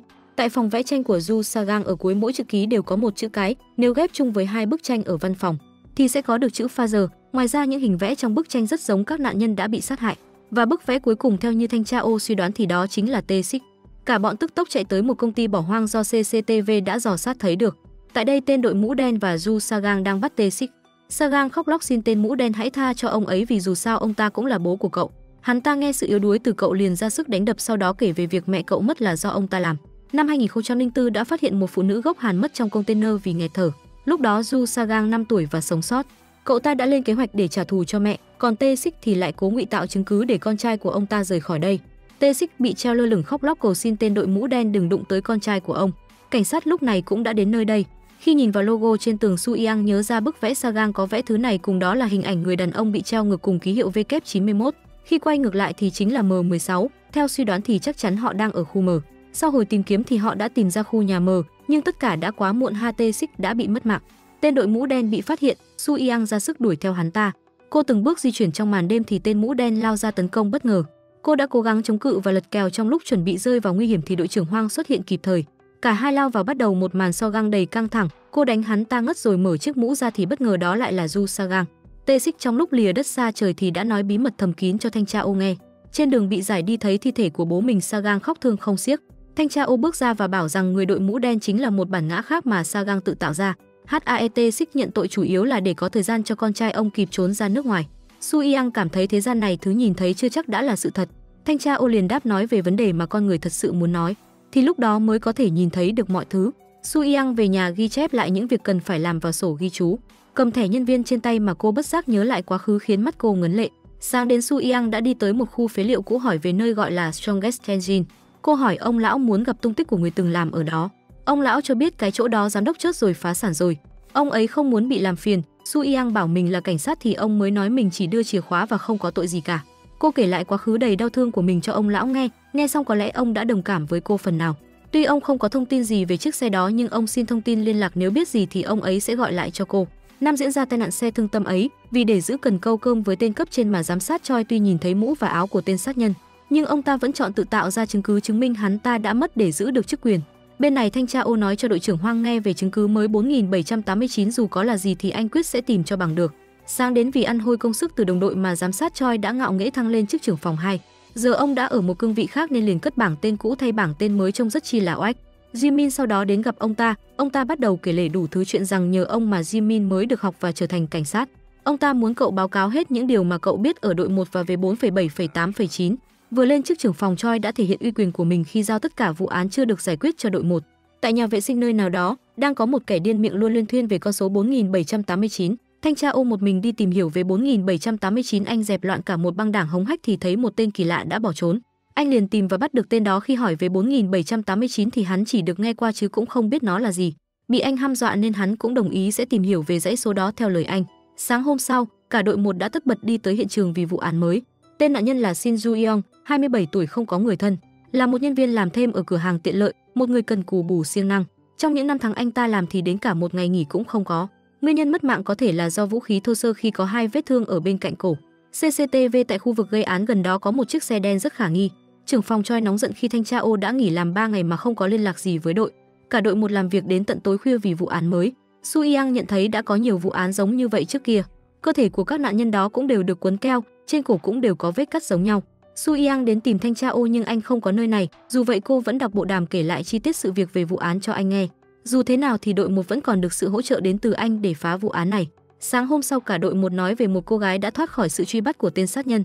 Cô ấy đã thoát khỏi nguy kịch nhưng vì tổn thương tâm lý nên cô ấy không nhớ được khuôn mặt thủ phạm hay địa điểm bị bắt. Su Yang nhìn vào hồ sơ của cô ấy có người thân mất do tai nạn giao thông và bệnh. Cô cảm thấy sự đồng cảm và muốn đi tra hỏi một số thông tin từ cô ấy. Cô ấy giờ đã thay tên đổi họ thành Lee Eumi đang làm việc tại quán cà phê bán thời gian. Su Yang vào mua một ly latte ở phía sau quan sát thì thấy cô ấy có một chút bất an khi bán cho người đàn ông kia. Su Yang sau đó ngồi nói chuyện với Eumi, tuy cô ấy không muốn nhớ lại quá khứ đầy tổn thương đó, nhưng khi được Su Yang chia sẻ đồng cảm về sự mất mát thì cô cũng đã mở lòng mình ra. Thanh tra Ô khi nghe cuộc trò chuyện của họ thì anh cũng kêu cô đưa Eumi đến gặp mình. Cô ấy bắt đầu kể lại ký ức mình đã trải qua vào ngày hôm đó. Cô đang xếp đồ vào cốp xe và đóng cóp lại thì ở phía sau có một người bắt cô. Lúc tỉnh lại thì cô đã bị trói và nằm ở một nơi như ở dưới hầm, vì bị bịt mắt nên cô chỉ nghe được mỗi tiếng nghiến răng. Sau đó người đàn ông đó đã đi đâu đó, rồi cô cũng nhờ đó mà trốn ra được. Đó là những gì cô có thể nhớ được, mỗi lần nghĩ tới ngày đó là cô run sợ. Mọi người sau đó cùng nhau học về vụ án này, trong 5 năm 4 vụ án đã xảy ra, nhưng cách bị sát hại thì rất giống nhau nhưng giới tính và địa điểm của nạn nhân mất tích lại không có điểm tương đồng nào. Thanh tra Ô bước vào nói điểm tương đồng là dù xảy ra ở 3 địa điểm khác nhau nhưng đều xảy ra cùng một khu vực, và đối tượng tên này nhắm đến đều là những người đều mới đi làm. Anh nghĩ hắn sẽ có một nơi để ẩn náu mà không ai biết được. Sáng hôm sau Jimin lại tìm được một thông tin quan trọng cho vụ án lần này. Tất cả những nạn nhân có điểm chung là sau khi phỏng vấn ở tập đoàn Wonseo khoảng 1 tuần đến 11 ngày sau đó để bị sát hại. Trong các buổi phỏng vấn đó luôn có mặt của một người, đó là giám đốc Wonseo. Thanh tra Ô và Su Yang nhanh chóng đi tới công ty của tên đó làm để tra hỏi. Một lúc tra khảo tên giám đốc lỏ này bằng đôi mắt nhìn thấu hồng trần của mình, Thanh tra Ô thấy rằng tên này là một kẻ tự ái lại thích thể hiện, tự nghĩ mình ưu việt hơn người khác. Khi hai người bước ra thì Eumi cũng từ bên ngoài bước vào. Cô đến đây để phỏng vấn nhưng khi đối mặt với tên giám đốc thì cảm xúc sợ hãi của cô đã ùa về. Lee Eumi nhớ lại tiếng động tên giám đốc phát ra rất giống với tiếng mà 2 năm trước cô nghe thấy. Lúc chuẩn bị gọi nói chuyện này với Su Yang thì cô đã bị một kẻ lạ mặt bắt lấy. Thấy điều khả nghi, Su Yang liền vào báo với đội trưởng Wang để cả đội tức tốc điều tra. Su Yang bắt đầu nhớ lại hiện trường vụ án hôm cô đi xem, đồ mở nút chai có biểu tượng giống với chai rượu ở văn phòng tên Seun. Jimin sau đó cũng dò ra vị trí mà tên này đang di chuyển. Trên đường di chuyển, Thanh tra Ô cũng thấy những đồ tương tự trên bàn của tên trợ lý Hyeong-ju. Anh hỏi Su Yang về điểm bất thường khác. Cô bắt đầu lục trí nhớ của mình lại thì thấy ngoài những thứ đơn thuần thì hắn còn có cả hộp đựng niềng răng. Nghe điều này thì Thanh tra Ô suy luận rằng kẻ đứng đằng sau chính là Min Hyeong-ju. Anh phân tích có lẽ hắn ta sẽ cảm thấy tức giận bởi Won Se-yeon, nhưng đồng thời cũng rất khao khát bởi vì những thứ hắn không có được. Sự phẫn nộ của hắn đã giải tỏa vào những nạn nhân kém cỏi hơn hắn, và để đề phòng bất trắc hắn đã để lại dấu vết của Won Se-yeon. Tiếng động lạ mà Eumi nghe thấy cũng chính là của tên trợ lý Hyeong-ju. Dù hắn bắt chước mọi thứ nhưng chính thứ đó là đặc trưng riêng của hắn ta. Tại căn hầm, Se-yeon đã tới và tìm hắn ta. Anh ta phẫn nộ khi hình ảnh mình đi ăn chơi gái gú bị chụp lén, nhưng mà xui thay là anh đã vô tình đi vào hang cọp. Tên trợ lý ở đây là một bản ngã hoàn toàn khác, hắn ta thẳng tay đánh Se-yeon cho biết ai mới là người kèo trên. Hắn đá rồi tát liên tục vào mặt của Se-yeon. Trong lúc này thì Eumi đã cởi trói được cho bản thân và lom rom rời đi. Thấy Eumi trốn thoát, tên trợ lý liền cầm theo cây búa và đuổi theo. Eumi chân đã bị thương nên không thể đi xa. Cô đành trốn vào một chiếc tủ. Tên trợ lý khi nhìn xung quanh thì cũng phát hiện cô ở trong đó. Cô đẩy hắn ta ra, hắn ngã xuống, sau đó dùng tay siết chặt cổ của cô. Lúc này thanh tra Ô đã đến, anh cho tên khốn nạn này biết thế nào là nỗi đau. Khi được anh bảo rời đi thì hắn cũng nghe theo, nhưng vừa được vài bước thì liền bị đội trưởng Hoang bắt giữ lại. Đội trưởng Hoang nhìn bàn chân bị thương của Eumi khiến cô nhớ lại ký ức gì đó. Ra ngoài, Eumi thành tâm cảm ơn thanh tra Ô vì anh đã đưa cho cô đồng hồ có gắn GPS. Nhờ có nó mà anh mới có thể tìm và cứu được cô. Su Yang hỏi cô về điều mà thanh tra Ô nói khiến cô hồi tâm chuyển ý. Tôi đã đánh mất người mà tôi quan tâm nhất. Cuối cùng tôi cũng đã đánh mất chính mình. Mọi người đều thấy là tôi ổn, nhưng mà là ổn lòi lìa. Tôi luôn cố gắng chịu những nỗi đau đó và cô cũng giống tôi. Cô có hai lựa chọn, một là như tôi cam chịu nỗi đau đó một cách khổ sở, hoặc là dù có chảy máu chân thì cũng thử chạy đi tìm chính bản thân cô. Đội trưởng Hoang dù là một nữ hùng luôn mặt lạnh, nhưng khi ở một mình thì nước mắt cô lại là biển rộng khi có một quá khứ khó nói. Jimin nhớ lại về vụ ngã Jung Jeon 5 năm trước. Trưởng phòng Choi đã yêu cầu anh xóa bỏ vật chứng cuối cùng giúp ông ta. Khi được hỏi thì ông ta không nói lý do mà chỉ bảo cậu hãy im lặng mà làm. Tối đó Jimin quyết định in ra những vật chứng năm đó để lại trên bàn của đội trưởng Hoang. Sáng đến, thanh tra Ô thì đi tới một bệnh viện tâm thần để điều tra về 4789, nơi này là nơi mà T-Sik lúc còn sống thường hay lui tới. Anh bắt đầu báo tin này cho đội trưởng Hoang khi đã tìm được phòng 4789 là một phòng điều trị đặc biệt ở nơi đây. Anh ta vừa gặp thanh tra Ô đã nổi điên lên, nhưng khi nghe anh nhắc tới tên T-Sik thì bắt đầu lại ngoan ngoãn mà buông đôi tay nhau ra. Anh bắt đầu thao túng tâm lý cho hắn kể lại những chuyện đã xảy ra vào 5 năm trước. Tất cả cũng vì tiền mà hắn mang xác tới. Sau đó bạn gái hắn ta đã mất mạng trước mặt hắn. Hắn đã được hồi sinh từ cõi trước khi bị chôn sống, nơi này là nơi an toàn nhất do HT6 đã chỉ hắn ta chỗ này. Hắn cứ khăng khăng rằng 4789 sẽ bảo vệ mình. Trưởng phòng Choi cũng đã đến nơi này để tìm về 4789. Bên trong phòng bệnh, khi nghe thanh tra Ô nói có ai đó đang đến vì sợ mình sẽ bị bắt nên hắn ta đã hâm dọa bác sĩ, sau đó bỏ trốn khỏi phòng. Trưởng phòng Choi cũng đã bước vào căn phòng này và nhận ra tên này chính là người đã đem thi thể đến để giả dạng trong vụ án 5 năm trước. Ông ta đi về và gọi báo lên cho cấp trên rằng muốn âm thầm đi bắt tên này, mà những điều này vô tình đã bị thanh tra Ô nghe thấy hết. Anh gọi đến báo tin cho đội trưởng Hoang. 4789 là một bệnh nhân tên Yeom Sutak. 5 năm trước ở ngã ba Jungjeon, do sự xúi giục của HT6 mà cậu ta chính là người đem cái xác giả đến thay thế. T6 là người đã che giấu hắn ta, giờ họ phải bắt đầu tìm được hắn vì hắn đã bỏ trốn. Ở ngọn đồi, người đàn ông này đang lom rom bước thì bắt gặp một thi thể đang bị treo lơ lửng trên cây. Mà vụ mất mạng lần này lại chính là đội trưởng bang. Su Yang sau đó được gọi tới đồn cảnh sát vì cô là người được ông ấy gọi đến cuối cùng. Tại đây, anh viên cảnh sát đưa cho cô quyển sổ ghi chép của đội trưởng. Cô tới nơi và hỏi anh viên cảnh sát về Chim Sa Bong liệu đội trưởng có điều tra hay chưa, rồi cô xem hồ sơ vụ án của đội trưởng bang. Sau đó gọi cho anh tiền bối. Anh ta đã biết việc này và bảo là do đội trưởng bang tài tài xỉu xỉu nên nợ nần chồng chất. Cùng đó là mượn nợ từ xã hội đen nên vì thế mà tìm cách tự kết liễu đời mình. Su Yang suy nghĩ rồi đi tìm tới anh thám tử Tài Lạnh. Cả hai cùng ngồi ăn, cô khen đáo để gia đình và con của anh ta. Nghe lời khen khiến anh ta bốc phét không ngớt lời. Trong lúc anh ta luyên thuyên thì cô đi lại bàn làm việc và ngắm nhìn bức ảnh rồi hỏi: nếu một thám tử tư đi ngoại tình thì ai sẽ là người điều tra anh ta nhỉ? Cô giơ hình lên cho anh ta xem thì anh cũng khép ném khúm núm mong mình có thể giúp cô việc cô cần. Việc cô cần anh giúp đó là tìm toàn bộ thông tin về Chim Sa Bong. Lúc cô rời đi, anh cũng thầm cảm thán có lẽ cô học điều đáo để này từ Oh Hyun Jae rồi. Các viên cảnh sát bên này thì đang ra sức bắt bệnh nhân tâm thần vừa trốn khỏi bệnh viện. Trong lúc chạy khỏi sự truy bắt từ cảnh sát, hắn ta đã bị một chiếc xe đen bí ẩn tông bất tỉnh nhân sự, tên đó bỏ hắn vào trong cốp xe rồi rời đi.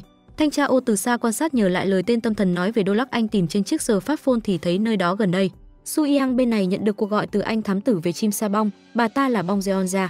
Bà ta kiếm được rất nhiều tiền từ cho vay nặng lãi đến cho thuê xe chưa đăng ký. Dưới vỏ bọc bên ngoài là công ty cây xanh môi trường.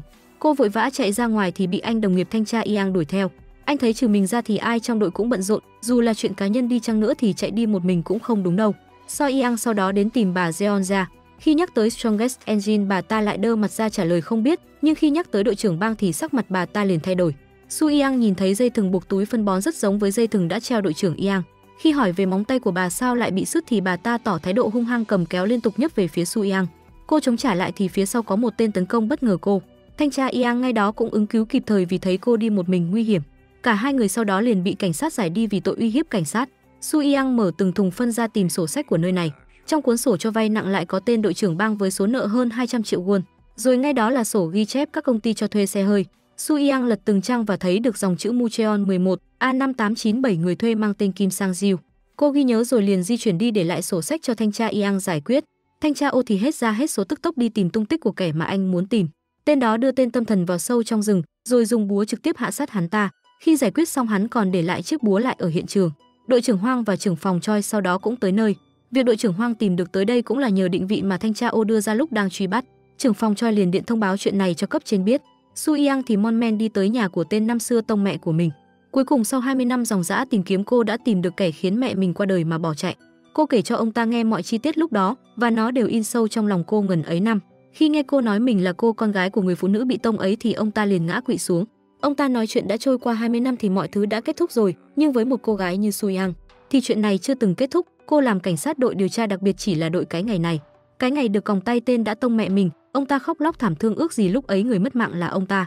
Đối với ông ấy, hiện tại ông ấy đang phải đối mặt chính là địa ngục. Thời gian xét xử đã kết thúc nên cô không thể bắt giữ ông. Su Yang lấy chìa khóa mở còng tay. Cô mong ông hãy tiếp tục sống với cái địa ngục trần gian này tiếp đi và đừng có chớt. Trời đổ cơn mưa ngâu, Su Yang cầm ô bước ra gặp lại chính bản thân cô lúc nhỏ. Cô bé cảm ơn cô vì đã luôn không bỏ cuộc, sau đó biến mất vào tiềm thức của Su Yang. Thanh tra Omon Men theo những gì anh được tên tâm thần nói lại cùng với chiếc máy phát tín hiệu, anh đã tìm ra căn cứ của tên sát nhân năm xưa. Anh không vào cửa chính mà từ từ trèo lên và đi vào đường từ ống khói. Chậm rãi bước vào nhà, anh phát hiện được một căn hầm bí mật dưới tấm thảm. Mở cửa hầm ra, anh dùng điện thoại kiểm tra xung quanh và thấy có camera. Thanh tra Ô chậm rãi bước đều bước khép nép để tránh đi camera phát hiện. Nơi này có các thiết bị nghe lén rất tối tân, ngoài ra còn là một fan cứng của anh khi trên tường đầy dãy hình ảnh của anh. Ngoài anh ra thì tên này còn điều tra vô số người khác ở đồn cảnh sát. Tại bức tượng thờ dưới hầm, anh lấy được thứ gì đó khiến nơi này hiện lên báo động. Tên sát nhân bên này đã nghe được tín hiệu phát ra từ điện thoại. Thanh tra Ô cũng ngạo nghễ bước ra ngoài, lộ mặt nhìn thẳng vào camera, giơ lên chiến lợi phẩm mình mới lấy được. Rồi anh cười man rợ, anh ta mặt đầy sát khí nói rằng: "Mày phải nói cho tao biết người đã ra lệnh cho mày." Nói xong thì anh dùng búa trực tiếp đánh vỡ camera. Tên này xem xong thì liền lên xe và rời đi. Su Yang quay về trại câu cá của bố mình, tất bật trải lòng trút hết gánh nặng đã gánh 20 năm qua với ông. Hai bố con ôm nhau khóc những giọt nước mắt của sự hạnh phúc, vì phần nào cũng khiến người mẹ trên thiên đàng được an lòng. Thanh tra Ô gọi đến cho Su Yang, cô chia sẻ mình đã tìm được kẻ Tông Sen năm xưa, rồi cô hỏi anh tiếp một câu. Anh nói anh không quan tâm, nhưng tại sao lại giúp tôi ở vụ án đầu tiên? Tôi không hề giúp đỡ cô, chỉ là cô đang khổ và tôi cũng đang khổ. Anh bảo giờ anh cần cô và muốn cô đến chỗ của anh. Su Yang sau đó đi tới chỗ của tên sát nhân, cô quan sát và ghi nhớ những chi tiết ở đây. Khi ra ngoài chỗ thờ thì cô bất ngờ trước búp bê ở đó. Búp bê đó tôi biết, 20 năm trước chiếc xe đâm mẹ tôi rồi bỏ trốn, đây chính là búp bê mà bé trai ngồi ghế sau đã cầm. Đội trưởng Hoang cũng nhận được một máy ghi âm nói rằng hãy nói tên một người mà cô muốn sát hại. Nghe xong lời này, chị bỗng hoảng hốt nhớ lại chuyện quá khứ, sợ hãi và thở dốc. Nhớ lại trong quá khứ đội trưởng Hoang đã từng bị tên này bắt và đánh đập, vết thương chi chít trên người. Ngoài cô ra còn có một cô gái khác cũng bị bắt lại ở đây. Là một cảnh sát, cô bình tĩnh xử lý tình huống, thoát ra rồi giúp đỡ cô gái kia trốn thoát cùng mình. Cô dù rất đuối sức nhưng cô vẫn cố gắng dìu dắt cô gái kia rời khỏi nơi này. Trong lúc đang di chuyển thì tên kia đã kịp thời quay lại và đánh vào đội trưởng Hoang. Chị cứ thế bị hắn ta đấm đá không thương xót. Trong lúc cô đang nằm la liệt dưới đất thì cô gái kia bỏ tới và trói tay cô lại. Vì hắn ta bảo cô ấy nếu làm vậy thì sẽ cho cô ta con đường sống. Cuối cùng kẻ tổn thương lại muốn tổn thương người khác, hắn cười mãn nguyện khi thấy cảnh tượng này. Sau đó hắn liền vòng ra rồi dùng dây thẳng tay đưa cô gái xấu số rời khỏi thế gian. Đội trưởng Hoang nhìn cảnh tượng này chỉ biết khóc trong tuyệt vọng. Cô bị hắn lôi vào bên trong và khống chế lấy cơ thể mình. Hắn ta muốn cô nói ra cái tên mà cô muốn sát hại.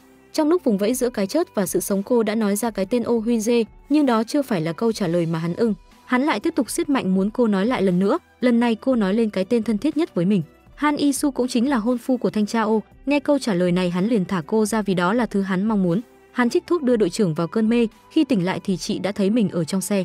Về nhà với nỗi run sợ mà ngồi xem Oh Hyun Jae phỏng vấn trên truyền hình. Trở lại với Su Yang bên này, cô kể về đứa bé cầm búp bê ấy khoảng 11 đến 13 tuổi. Đứa bé đó còn mỉm cười khi tai nạn thương tâm đó xảy ra. Thanh tra Ô muốn cô nhớ về Shin Gyeong Su vì thứ anh lấy được ở nhà hắn ta là một con búp bê Nga, và chắc chắn hai tên này có mối liên hệ mật thiết nào đó với nhau. Trở về nhà, tên bí ẩn kia đã để một chiếc tai nghe lại ở căn phòng trống của thanh tra Ô. Hắn đưa lời khiêu khích thanh tra Ô nhưng anh không lung lay vì anh đã trải qua quá khứ của kẻ phản diện rồi. Giờ ai nguy hiếp ai thì chưa chắc đâu nhóc ác. Sau đó thanh tra Ô đến tìm Kim Sang Jiu, anh nói một câu khiến ông ta phải lặng người. Đó không chỉ đơn giản là tông rồi bỏ chạy đâu nhỉ. Nói xong anh ném những tấm hình về con búp bê lạ cho hắn ta xem. Lúc này anh nhận ra ông luôn thắp hương và cầu nguyện đó là cho đứa con trai của ông ta. 20 năm về trước, đứa con ấy vì muốn con búp bê kia đã ra tay sát hại bạn học của mình. Khi ông đi làm về nhà thì con phát hiện ra con trai của ông đã sát hại luôn mẹ của chính hắn ta. Ông không tin vào mắt mình. Vào lúc lái chiếc xe ấy, ông muốn đồng quy vu tận cùng con trai của mình, nhưng không may đã tông trúng vào mẹ của Su Yang. Ông đưa đứa con lên rừng cho hắn viên kẹo bạc hà rồi ông rời đi bỏ hắn ở lại một mình. Thanh tra Ô hỏi về cái tên con trai ông thì ông cho biết là Kim Jo Hwan. Jimin được đội trưởng Hoang gọi ra ngoài nói chuyện riêng. Chị đã biết chuyện cậu âm thầm làm và là mật thám của trưởng phòng Choi. Cậu tiết lộ vật chứng bị xóa vào vụ tai nạn 5 năm trước chính là cái còng tay. Chị khuyên cậu một câu thật lòng, nếu muốn làm một cảnh sát thực thụ thì không cần nghe lời của ai cả mà tự đi con đường của chính mình. Tại đồn cảnh sát Chim Sa Bong và tên đầy tớ của bà ta rất biết cách giữ mồm giữ miệng, không tiết lộ điều gì cả. Thanh tra Yang nhìn đội trưởng Hoang thẫn thờ, anh muốn với tư cách bạn bè hỏi chị đã xảy ra chuyện gì. Anh thấy chị đang có vấn đề riêng, anh mong chị đừng đột nhiên biến mất như 5 năm trước nữa. Điện thoại của anh luôn mở, nếu có gì cứ việc alo. Su Yang ở văn phòng tập trung làm việc, tra cứu những thứ liên quan về vụ án. Thanh tra Ô liên lạc với Su Yang cho cô biết con trai của Sang Jiu chính là tên đó mà ngay cả ông ta cũng không biết hắn ở đâu. Trại mồ côi Onju là nơi hai tên sát nhân này cùng nhau lớn lên. Anh đến đón Su Yang rồi cả hai cùng nhau tới trại mồ côi Onju. Tại đây hai người được một chàng trai trẻ dẫn đi tìm viện trưởng ở đây. Ông cho họ biết Jo Hwan có mối quan hệ thân thiết với hai đứa hắn quen trong đây. Lúc nào cả ba cũng đi cùng nhau, có khi anh em ruột còn chưa thân như ba đứa nó. Ông đưa bức ảnh lúc nhỏ cả ba chụp cùng cho Su Yang xem. Cả ba đều là những đứa trẻ báo đời báo đốm. Gyeong Su là Gabriel, còn Jong Hwan thì là Michael. Jo Hwan thì là Luciel. Theo như thanh tra Ô biết thì Luciel thì là thiên thần chiến tranh, còn Gabriel là người truyền đạt, Michael là tổng lãnh thiên thần. Nếu như Gyeong Su và Jong Hwan bị chuyện gì thì Jo Hwan sẽ là người bảo vệ hai đứa còn lại. Anh hỏi tiếp về đứa trẻ sống sót cuối cùng đang ở đâu thì viện trưởng cho biết hai người đã gặp. Đó là chàng trai trẻ đã dẫn họ đến gặp ông. Quả nhiên vào phòng của hắn ta thì họ đã tìm thấy búp bê Nga trong đó. Hắn đã đốt bức ảnh mà cả ba chụp chung. Nhưng với trí nhớ của Su Yang thì cô vẫn nhận ra nơi này chính là bệnh viện Đại học Mucheon nơi Gyeong Su đang điều trị. Ngay sau đó ở bệnh viện mọi người mới hay tin Gyeong Su đã bỏ trốn. Lúc này đội trưởng Hoang đang chở hắn ta bỏ trốn vì cô có một giao dịch với hắn ta. Jong Hoan sau đó gọi đến cho thanh tra ô, hắn ta bảo ba bọn chúng là một và anh không thể bắt được Gyeong Su. Hắn kêu anh quay lưng lại nhìn, sau đó cho anh nghe một đoạn ghi âm về sự thật mà khiến Han Isu bị sát hại. Nếu như anh bắt được hắn thì hắn sẽ cho anh nghe nốt phần còn lại. Sau màn rượt đuổi thì anh cũng đã chặn được hắn lại. Lúc này cả Gyeong Su và Jong Hoan cùng nói một câu ám muội rất kỳ lạ. Nếu bị buộc phải phơi bày tôi, cậu sẽ bảo vệ tôi đúng không? Cho dù phải cướp đi mạng sống của các người. Lúc này tên Jo Hoan xuất khiến đội trưởng Hoang mất lái. Tên Gyeong Su và Jong Hoan cũng tự uống thuốc để tự kết liễu đời mình. Tối đó cảnh sát đã tới hiện trường, tuy đội trưởng Hoang bằng lời lẽ của mình đã qua mặt được những người đồng đội, nhưng với thanh tra ô thì anh đã nhận ra chị chỉ đang ngụy tạo hiện trường giả đều do chị dựng lên. Trước đó đội trưởng Hoang đã được trưởng phòng Choi đã nói cho chị một bí mật động trời. Chiếc còng mà thanh tra ô đưa cho hắn ta khi đó đã được mở, tức là hắn đã có chìa khóa mở chiếc còng này. Hắn cởi áo tháo mũ, bên trong là một bộ đồ cảnh sát và hòa mình vào hiện trường làm một cảnh sát thiện lương. Điều bất ngờ là hắn ta chính là tiền bối của Su Yang ở quê. Thanh tra ô và Jo Hoan đã có một cuộc tâm sự mỏng. Anh biết rằng vào 20 năm trước Daniel, người làm bếp trong nhà thờ, đã bị cả ba cùng sát hại. Cảm giác sung sướng hưng phấn khi sát hại người khác từ tên Jo Hoan biến thái này đã lây qua hai đứa trẻ ngốc còn lại. Đến phút cuối đời hai đứa ngốc ấy vẫn tin rằng cả ba có sự kết nối, nhưng chúng chỉ là những quân cờ của Jo Hoan. Việc hắn ta làm là chỉ muốn cắt đuôi đi những kẻ hiểu rõ về hắn. Thanh tra ô cảm thấy tên khốn này làm vậy là vì không có cảm xúc, giống như anh hiện tại vậy. Hắn thách thức anh tìm ra mình và chắc rằng anh sẽ không thể tìm ra được hắn. Đội trưởng Hoang luôn đi thăm di cốt của người bạn cùng bị bắt với mình nhiều năm trước. Cô thề nhất định sẽ bắt được hắn ta. Cục trưởng có một cuộc gặp riêng với thanh tra ô, ông đưa cho anh chiếc USB những thông tin anh cần. Hai thi thể của hai tên đồng lõa với Jo Hoan sau khi xét nghiệm thì đều mất mạng do trúng độc kali cyanua. Khi rời đi, đội trưởng Hoang yêu cầu Jimin điều tra về tên cha xứ Jong Hoan kể từ ngày hắn ta mất đổ về trước. Thanh tra ô sau đó cũng đi tới đây để nói chuyện riêng với bác sĩ Han. Anh ấy đã biết rằng thủ phạm năm đó chắc chắn là kẻ phải có chìa khóa mở khóa còng tay, một là một cảnh sát Ryan, hai là kẻ ngụy trang thành cảnh sát. Anh muốn có thêm thông tin từ bác sĩ Han. Anh ta khi đó đã có một cuộc nói chuyện với trưởng phòng Choi. Khi xét nghiệm vân tay trên chiếc còng thì chỉ có vân tay của thanh tra ô. Ông ta kêu anh ngậm miệng và bịt tai lại coi như chưa từng có chuyện này xảy ra, và danh sách vật chứng là do trưởng phòng Choi xóa đi. Sáng sớm, tên Jo Hoan với vỏ bọc cảnh sát hoàn hảo của mình, hắn ta vào văn phòng và đặt máy nghe lén, cùng đó là mua bia chiêu đãi mọi người trông rất hào sảng. Su Yang ngồi được một lúc thì thanh tra ô gọi cô.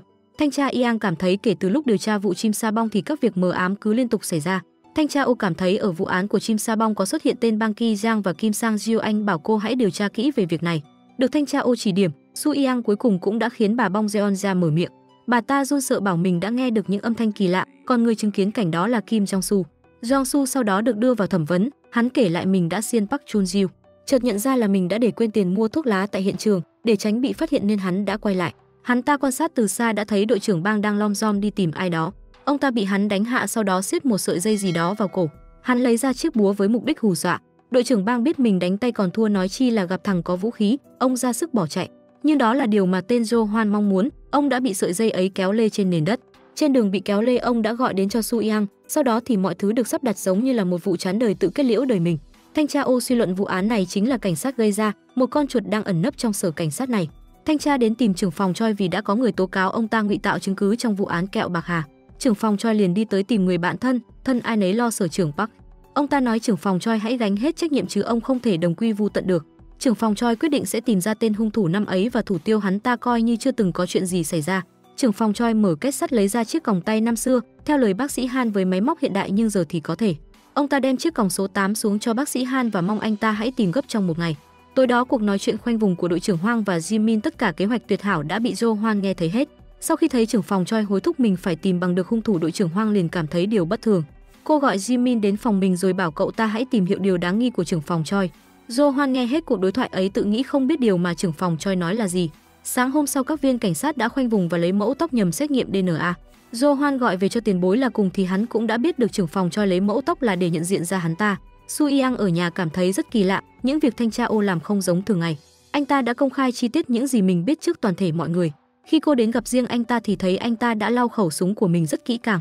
Nghĩ rằng có việc gì đó mà thanh tra ô đang giấu mình nên cô liền gọi cho đội trưởng Hoang để cùng nhau tìm anh ta. Quả đúng như thanh tra ô dự đoán, tên Jo Hoan đã dính bẫy, không hề có mẫu DNA nào cả. Tất cả là kế hoạch tuyệt hảo mà thanh tra ô vẽ ra để lừa hắn đi vào. Anh đang tra hỏi hắn về kẻ đã ra lệnh sát hại vị hôn thê của mình. Đang lúc dầu sôi lửa bỏng thì trưởng phòng Choi xuất hiện và bắn vỡ bóng đèn là hư bột hư đường hết. Nhờ đó mà đã tạo cơ hội cho Jo Hoan bỏ chạy. Cả hai liền rượt theo đuổi hắn ta. Trưởng phòng Choi nhanh hơn một bước đã tìm thấy Jo Hoan trước, nhưng cũng vì đó mà khiến ông bị mất mạng một cách thương tâm. Su Yang và đội trưởng Hoang cũng đã đến nơi. Thanh tra ô cứ thế theo dấu vết của Jo Hoan, anh quyết tâm sẽ bắt được tên khốn này. Trong lúc rượt đuổi, thanh tra ô đã bắn một phát vào bả vai của Johan khiến hắn té trên nền đất. Sau đó anh bắn súng lên trời để gây hiệu, anh đã biết mặt hắn ta đều biết đã cần biết nên liền quay người bỏ đi. Mọi người quay về thương tiếc khi trưởng phòng Choi đã mất mạng, dù có hách dịch nhưng ông ấy cũng là một cảnh sát. Đội trưởng Hoang đến xem CCTV và biết được người thấy được mặt hung thủ 5 năm trước chính là thanh tra ô. Bên này thanh tra Yang và Su Yang đang kiểm tra thi thể của trưởng phòng Choi và thấy vết cắt rất giống với tên sát nhân họ truy bắt. Hai người cùng nhau đi lấy CCTV thì biết đã có đội trưởng của đội điều tra đến lấy, đã vậy còn phá vỡ máy của họ. Đội trưởng Hoang nhận được bưu kiện đó là mấy ghi âm lại đoạn thoại hôm đó về lời nói muốn sát hại Isu. Nghe những lời này khiến cô cay cú mà đập bàn phẫn nộ. Cô tìm đến sở trưởng Park giao CCTV hôm đó cho ông ta. Cô bảo giờ mình sẽ chung thuyền với ông ta và sẽ tìm và bắt được tên hung thủ. Và dĩ nhiên chuyện này cô sẽ không để cho bất cứ ai biết cả.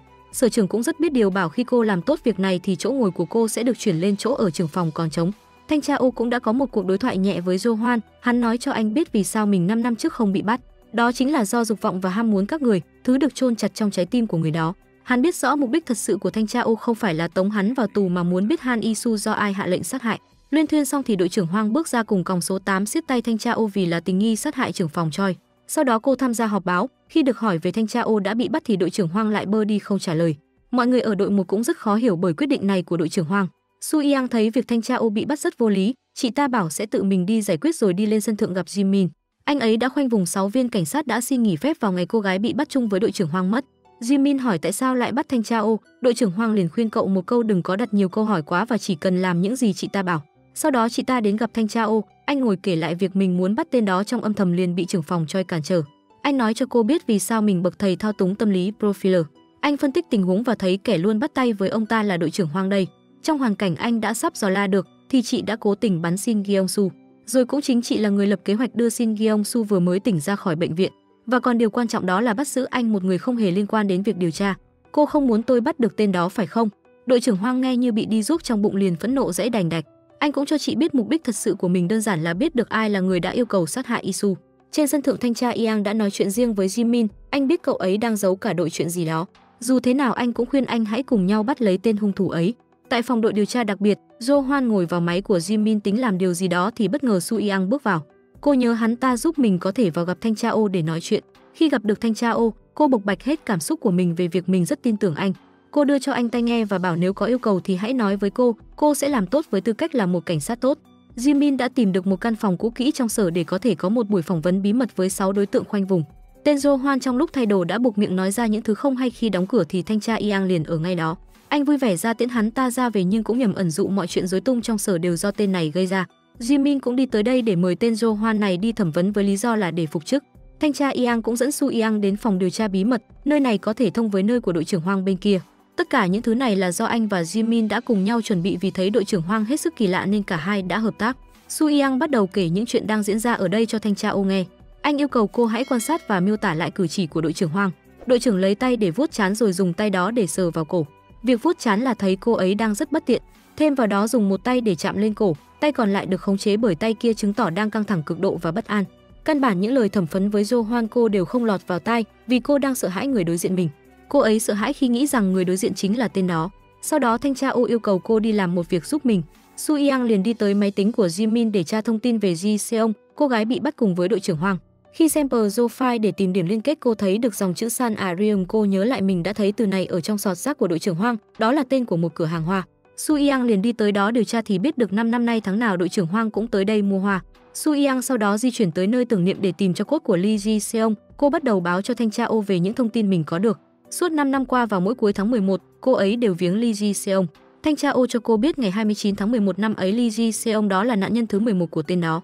Cô ấy là nạn nhân ngay trước Isu, nhưng ngày nạn nhân bị sát hại lại được ghi lại là ngày 1 tháng 12. Mà ngày 29 tháng 11 của 5 năm trước chính là lúc mà tự dưng mất liên lạc với đội trưởng Hoang. Và duy nhất đội trưởng Hoang biết chính xác ngày mất của Ji Seong, nhưng cô ấy đã giữ kín chuyện này mà không tiết lộ với ai. Cuối cùng thanh tra ô cũng đã biết được người muốn sát hại Isu chính là Hoang Ha Yang. Su Yang cũng bắt đầu nhận ra điều không lành, cô liền gọi cho thanh tra Yang đi tìm thanh tra ô giúp mình.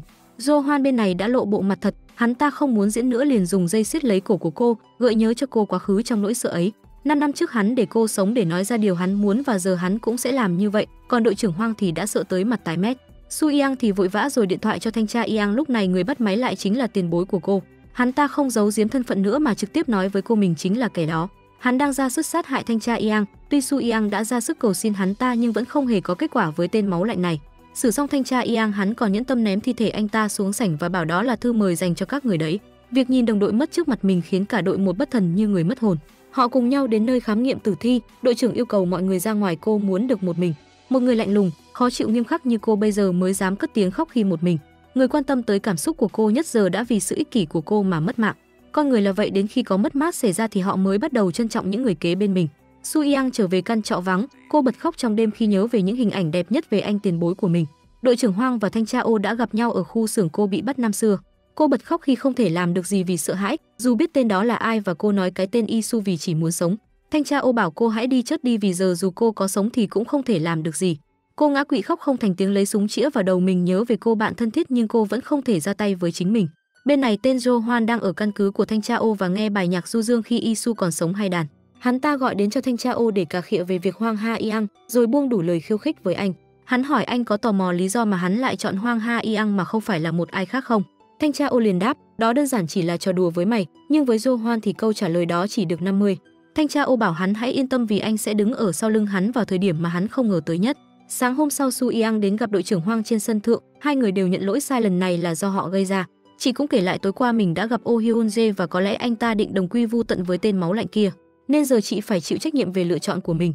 Chị nhớ tới lời thanh trang Yang đã nói trước kia, nếu như biết công nhận và chấp nhận sự sợ hãi thì sẽ trở thành cảnh sát đích thực. Lần này chị sẽ không để ai thất vọng nữa và chị sẽ cứu Oh Hyun-jae, vì vậy chị mong Su Yang tin tưởng và giúp mình. Thấy chị nói những lời chân thành khác với thường nên Su Yang rất cảm động. Tôi tin lời chị nói đội trưởng, tôi cũng tin cô Su Yang. Cô sẽ là một cảnh sát tốt khác với chúng tôi. Đội trưởng Hoang liền mở một cuộc họp báo khẩn để lợi dụng áp lực dư luận mà bắt tên Kim Jo Hoan lại. Thanh tra Ô vừa nghe là đã biết đây là nước đi chứa tướng và anh nghĩ tên Jo Hoan chắc chắn cũng đã lường trước nước đi này của họ. Tại một văn phòng luật sư, tên Jo Hoan đã đi đến đây để làm điều gì đó. Đúng như họ dự đoán, lệnh truy nã tên Kim Jo Hoan ngay sau đó liền được ban phát. Tên Jo Hoan sau khi sát hại vị luật sư và cô trợ lý thì hắn lên Photoshop để trở thành một cương vị mới, một danh phận mới. Đội một đi tới nhà của Jo Hoan để khám xét. Nhìn chung nơi này toàn là những đồ dùng một lần, dường như hắn đã lường trước để có thể bỏ chạy bất cứ lúc nào. Trở về văn phòng ở sở cảnh sát, Su Yang cảm thấy chiếc ghế của Jimin đã có ai đó ngồi. Cô liền nghĩ người này có khả năng là thanh tra Ô, sau đó cô liền ra ngoài để nói chuyện với anh ta. Su Yang được thanh tra Ô chỉ điểm cho mình nhớ lại, cô nhớ lại hắn ta đã từng vào phòng và xem file của Ju Sakang. Phía bên này đội trưởng Hoang cùng Jimin cũng đã nhận ra điều bất thường đó khi xem lại lịch sử máy tính. Vì Ju Sakang là một tên đa nhân cách, kẻ giết người hàng loạt thuận tay trái. Và hôm nay cũng chính là ngày Ju Sakang trình diện với viện kiểm soát, giờ họ cần phải ngăn điều này xảy ra nhanh nhất có thể. Ju Sakang đang được đưa đi trên xe cảnh sát, anh ta nhớ lại về 5 tiếng trước Jo Hoan đã đến gặp mình. Hắn ta đến và nói người hắn muốn gặp chính là kẻ ở bên trong của Sakang, nhân cách sát nhân thuận tay trái. Nhớ lại điều đó khiến tay trái của Sakang run rẩy không xiết. Chuyến xe đang trên đường đi tới Bộ Tư pháp thì bị một chiếc xe tải lao tới tông thẳng vào. Không ai khác kẻ tông vào xe chính là tên Jo Hoan, hắn tiến tới và bắt Sakang bỏ vào xe tải. Đội trưởng Hoang đã đơn phương độc mã đi tìm kiếm và truy bắt tên Jo Hoan. Ngay phía sau thanh tra Ô cũng đã đi tới chặn đường tên này, nhưng hắn không sợ hãi mà lại rất vui vẻ trêu đùa bọn họ. Hắn đã gắn một quả bom vào chiếc xe hộ tống. Do đó hắn ngạo nghễ bước lên xe, chạy đi khiến đội trưởng Hoang không dám ra tay. Trái bom sau đó được kích nổ. Thanh tra Ô bảo cô hãy chạy đi, anh ở lại đập cửa và giải cứu cho 2 viên cảnh sát trong đó. Nhìn cô cảnh sát khiến anh nhớ lại quá khứ của mình. Anh nhìn thấy hình bóng của vị hôn thê mình. Bất giác anh bừng tỉnh lại và dùng hết sức bình sinh ẵm cô gái đó thoát khỏi chiếc xe được cài bom. Giải quyết xong việc thì anh cũng nhanh chóng gọi cho đội trưởng Hoang để biết địa điểm mà tên Jo Hoan đang di chuyển tới. Thanh tra Ô sau đó cũng gọi ngay cho Su Yang báo cho cô biết địa điểm tên đó đến là trường tiểu học Do Myung. Cô nghĩ không có gì là tự nhiên cả, có thể hắn ta đã thập diện mai phục ở đó. Bên sở trưởng Park khi ông nghe người của mình về thông báo đội đặc biệt đang truy bắt Jo Hoan thì ông liền chuẩn bị súng ống và lên đường. Đội trưởng Hoang đã bắt gặp tên Jo Hoan ở đây, nhưng hắn không một mình mà hắn đã chiêu mộ được đông đảo đàn em chung chí hướng. Và đây chính là bữa tiệc hoành tráng mà hắn ta đã nhắc tới. Thanh tra Ô sau đó cũng đã đến đây, trên tay cầm vũ khí sẵn sàng xiên bất cứ thằng nào đụng vào anh. Sakang sau một lúc bất tỉnh thì đã tỉnh lại với nhân cách thứ hai trong người. Đội trưởng Hoang trong lúc bị hắn ta khống chế thì đã vớ lấy được một mảnh thủy tinh rồi đâm thẳng vào đùi hắn ta. Cô thoát ra khỏi tay của hắn nhưng cũng bị hắn ném xuống đất. Thanh tra Ô thì đang một mình cân 7 cân 8 vài thằng gần đó. Đội trưởng Hoang lấy lại tinh thần lao tới vật hắn ta xuống đất. Thanh tra Ô thì đã đấm đá xử hết đám lom rom phía ngoài này. Nhớ lại trong quá khứ, trong một tiết học phân tích tâm lý tội phạm của Oh Hyun-jae, khi đó anh đã kể cho Jo Hoan nghe về câu chuyện ếch và bọ cạp. Khi bọ cạp được ếch đưa qua sông thì lại vô tình trích ếch do nước dâng cao. Việc này khiến cả hai cùng nhau đồng quy vu tận. Khi gần đất xa trời, ếch hỏi bọ cạp tại sao lại trích mình. Bọ cạp trả lời với giọng rất buồn bã: tôi xin lỗi, tôi sinh ra đã như vậy rồi. Tội phạm sát hại người khác cũng vậy, họ chỉ làm theo bản năng của mình. Nghe câu chuyện này cùng lời Hyun Jae lúc đó đã khiến kẻ biến thái như Hyun Jae nghĩ theo một hướng sai trái hoàn toàn. Kể từ lúc ấy hắn ta đã ghi nhớ cái tên thanh tra Oh Hyun Jae trong lòng. So Kang đã tỉnh lại với nhân cách khác, hắn liền mặc bộ đồ đen và mở khóa do Jo Hoan đã chuẩn bị sẵn. Hắn lom rom bước rồi nhặt lấy một bình cứu hỏa đã qua sử dụng bên ngoài để làm vũ khí. Trong lúc Oh Hyun Jae không chú ý, hắn đã từ phía sau nện một cú thẳng vào đầu của anh.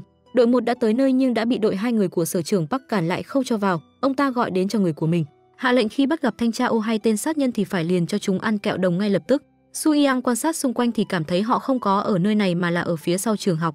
Thanh tra Oh bên trong đã học máu vì đòn đánh chí mạng vào đầu. So Kang còn nhặt một cây dao rơi dưới đất. Hắn nhìn anh rồi định ra đòn kết liễu nhưng đội trưởng Hoang đã lao tới và cản lại nhát dao chí mạng đó. Cô bảo anh hãy mau lên bắt tên đó, còn việc ở đây cứ để cô lo. Cô bắt đầu kéo hắn cùng nhau ra ngoài đấu 1-5-1. Hai người 2 chuyến tiền cùng nhau Innova với nhau. Tuy bị thương nhưng đội trưởng Hoang vẫn còn rất sung sức mà có thể đánh đôi công với tên So Kang. Cô khống chế đến mức hắn ta bất tỉnh nhân sự. Thanh tra Oh thì đã quật được tên Jo Hoan xuống đất. Anh đánh hết những uất ức, những muộn phiền chất chứa trong lòng vào hắn ta. Bỗng hắn với được khẩu súng liền bắn ra. Thanh tra Oh nhé được nhưng việc này đã khiến đội 1 chú ý. Mọi người ở đội 1 giữ chân đội 2 lại cho Su Yang vào bên trong xem tình hình. Vừa vào trong thì đã thấy đội trưởng bị thương nặng. Su Yang liền gọi cho cấp cứu cho chị. Đội 1 thì đã vào bên trong. Su Yang liền đi vào trong cản lại không cho họ bắt thanh tra Oh, cứ thế anh ta kéo theo cả tên Jo Hoan đi cùng. Sở trưởng bắt run sợ khi vẫn chưa tìm được người ông muốn trừ khử nên nhanh chóng đuổi theo sau. Thanh tra Oh đã đem tên Jo Hoan di chuyển đến nơi ở của anh. Hắn bị anh treo lơ lửng, vậy mà vẫn còn sức bảo rằng hôm qua hắn cũng đã tới đây, không ngờ lại được đến lần nữa. Thanh tra Oh mở vali ra là những dụng cụ mà tên khốn này đã dùng để sát hại người khác. Hắn thấy ông bảo vệ ở dưới là một người rất quen, có lẽ đã thấy ở đâu đó rồi. Thanh tra Oh tiết lộ ông ấy chính là bố của nạn nhân thứ 6 mà tên khốn này đã sát hại.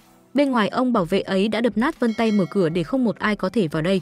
Hyun Jae bắt đầu treo hắn cao lên, còn bảo rằng ngắn thì 4 phút còn mà dài lâu thì 40 phút. Đội 1 đang nhanh chóng di chuyển đến nơi ở của Hyun Jae, xe của sở trưởng Park cũng đang dõi theo đường đi nước bước của họ. Còn Jo Hoan thì bị thanh tra Oh hành cho lên bờ xuống ruộng gần chầu trời thì anh lại thả hắn xuống để hành hạ hắn ta.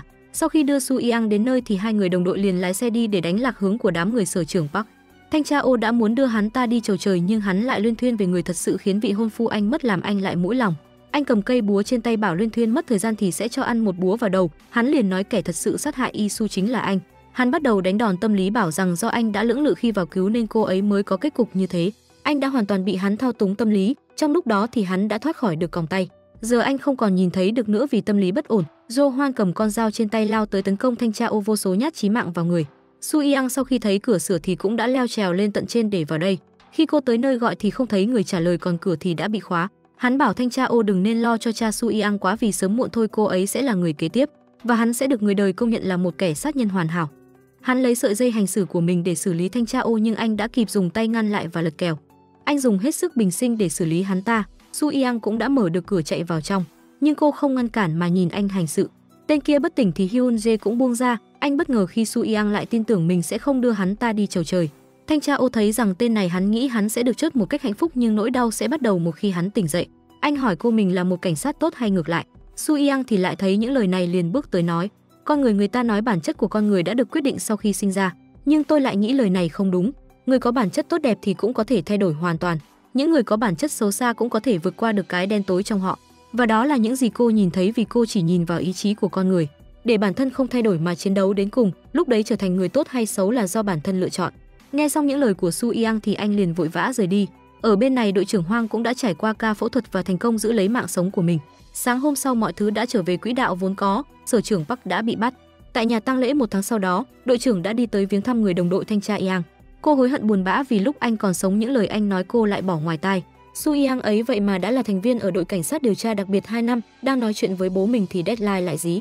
Cả nhóm dễ dàng phá án và giải cứu nạn nhân và cứ thế là một ngày của Su Yang lại trôi qua cùng với công việc yêu thích của cô.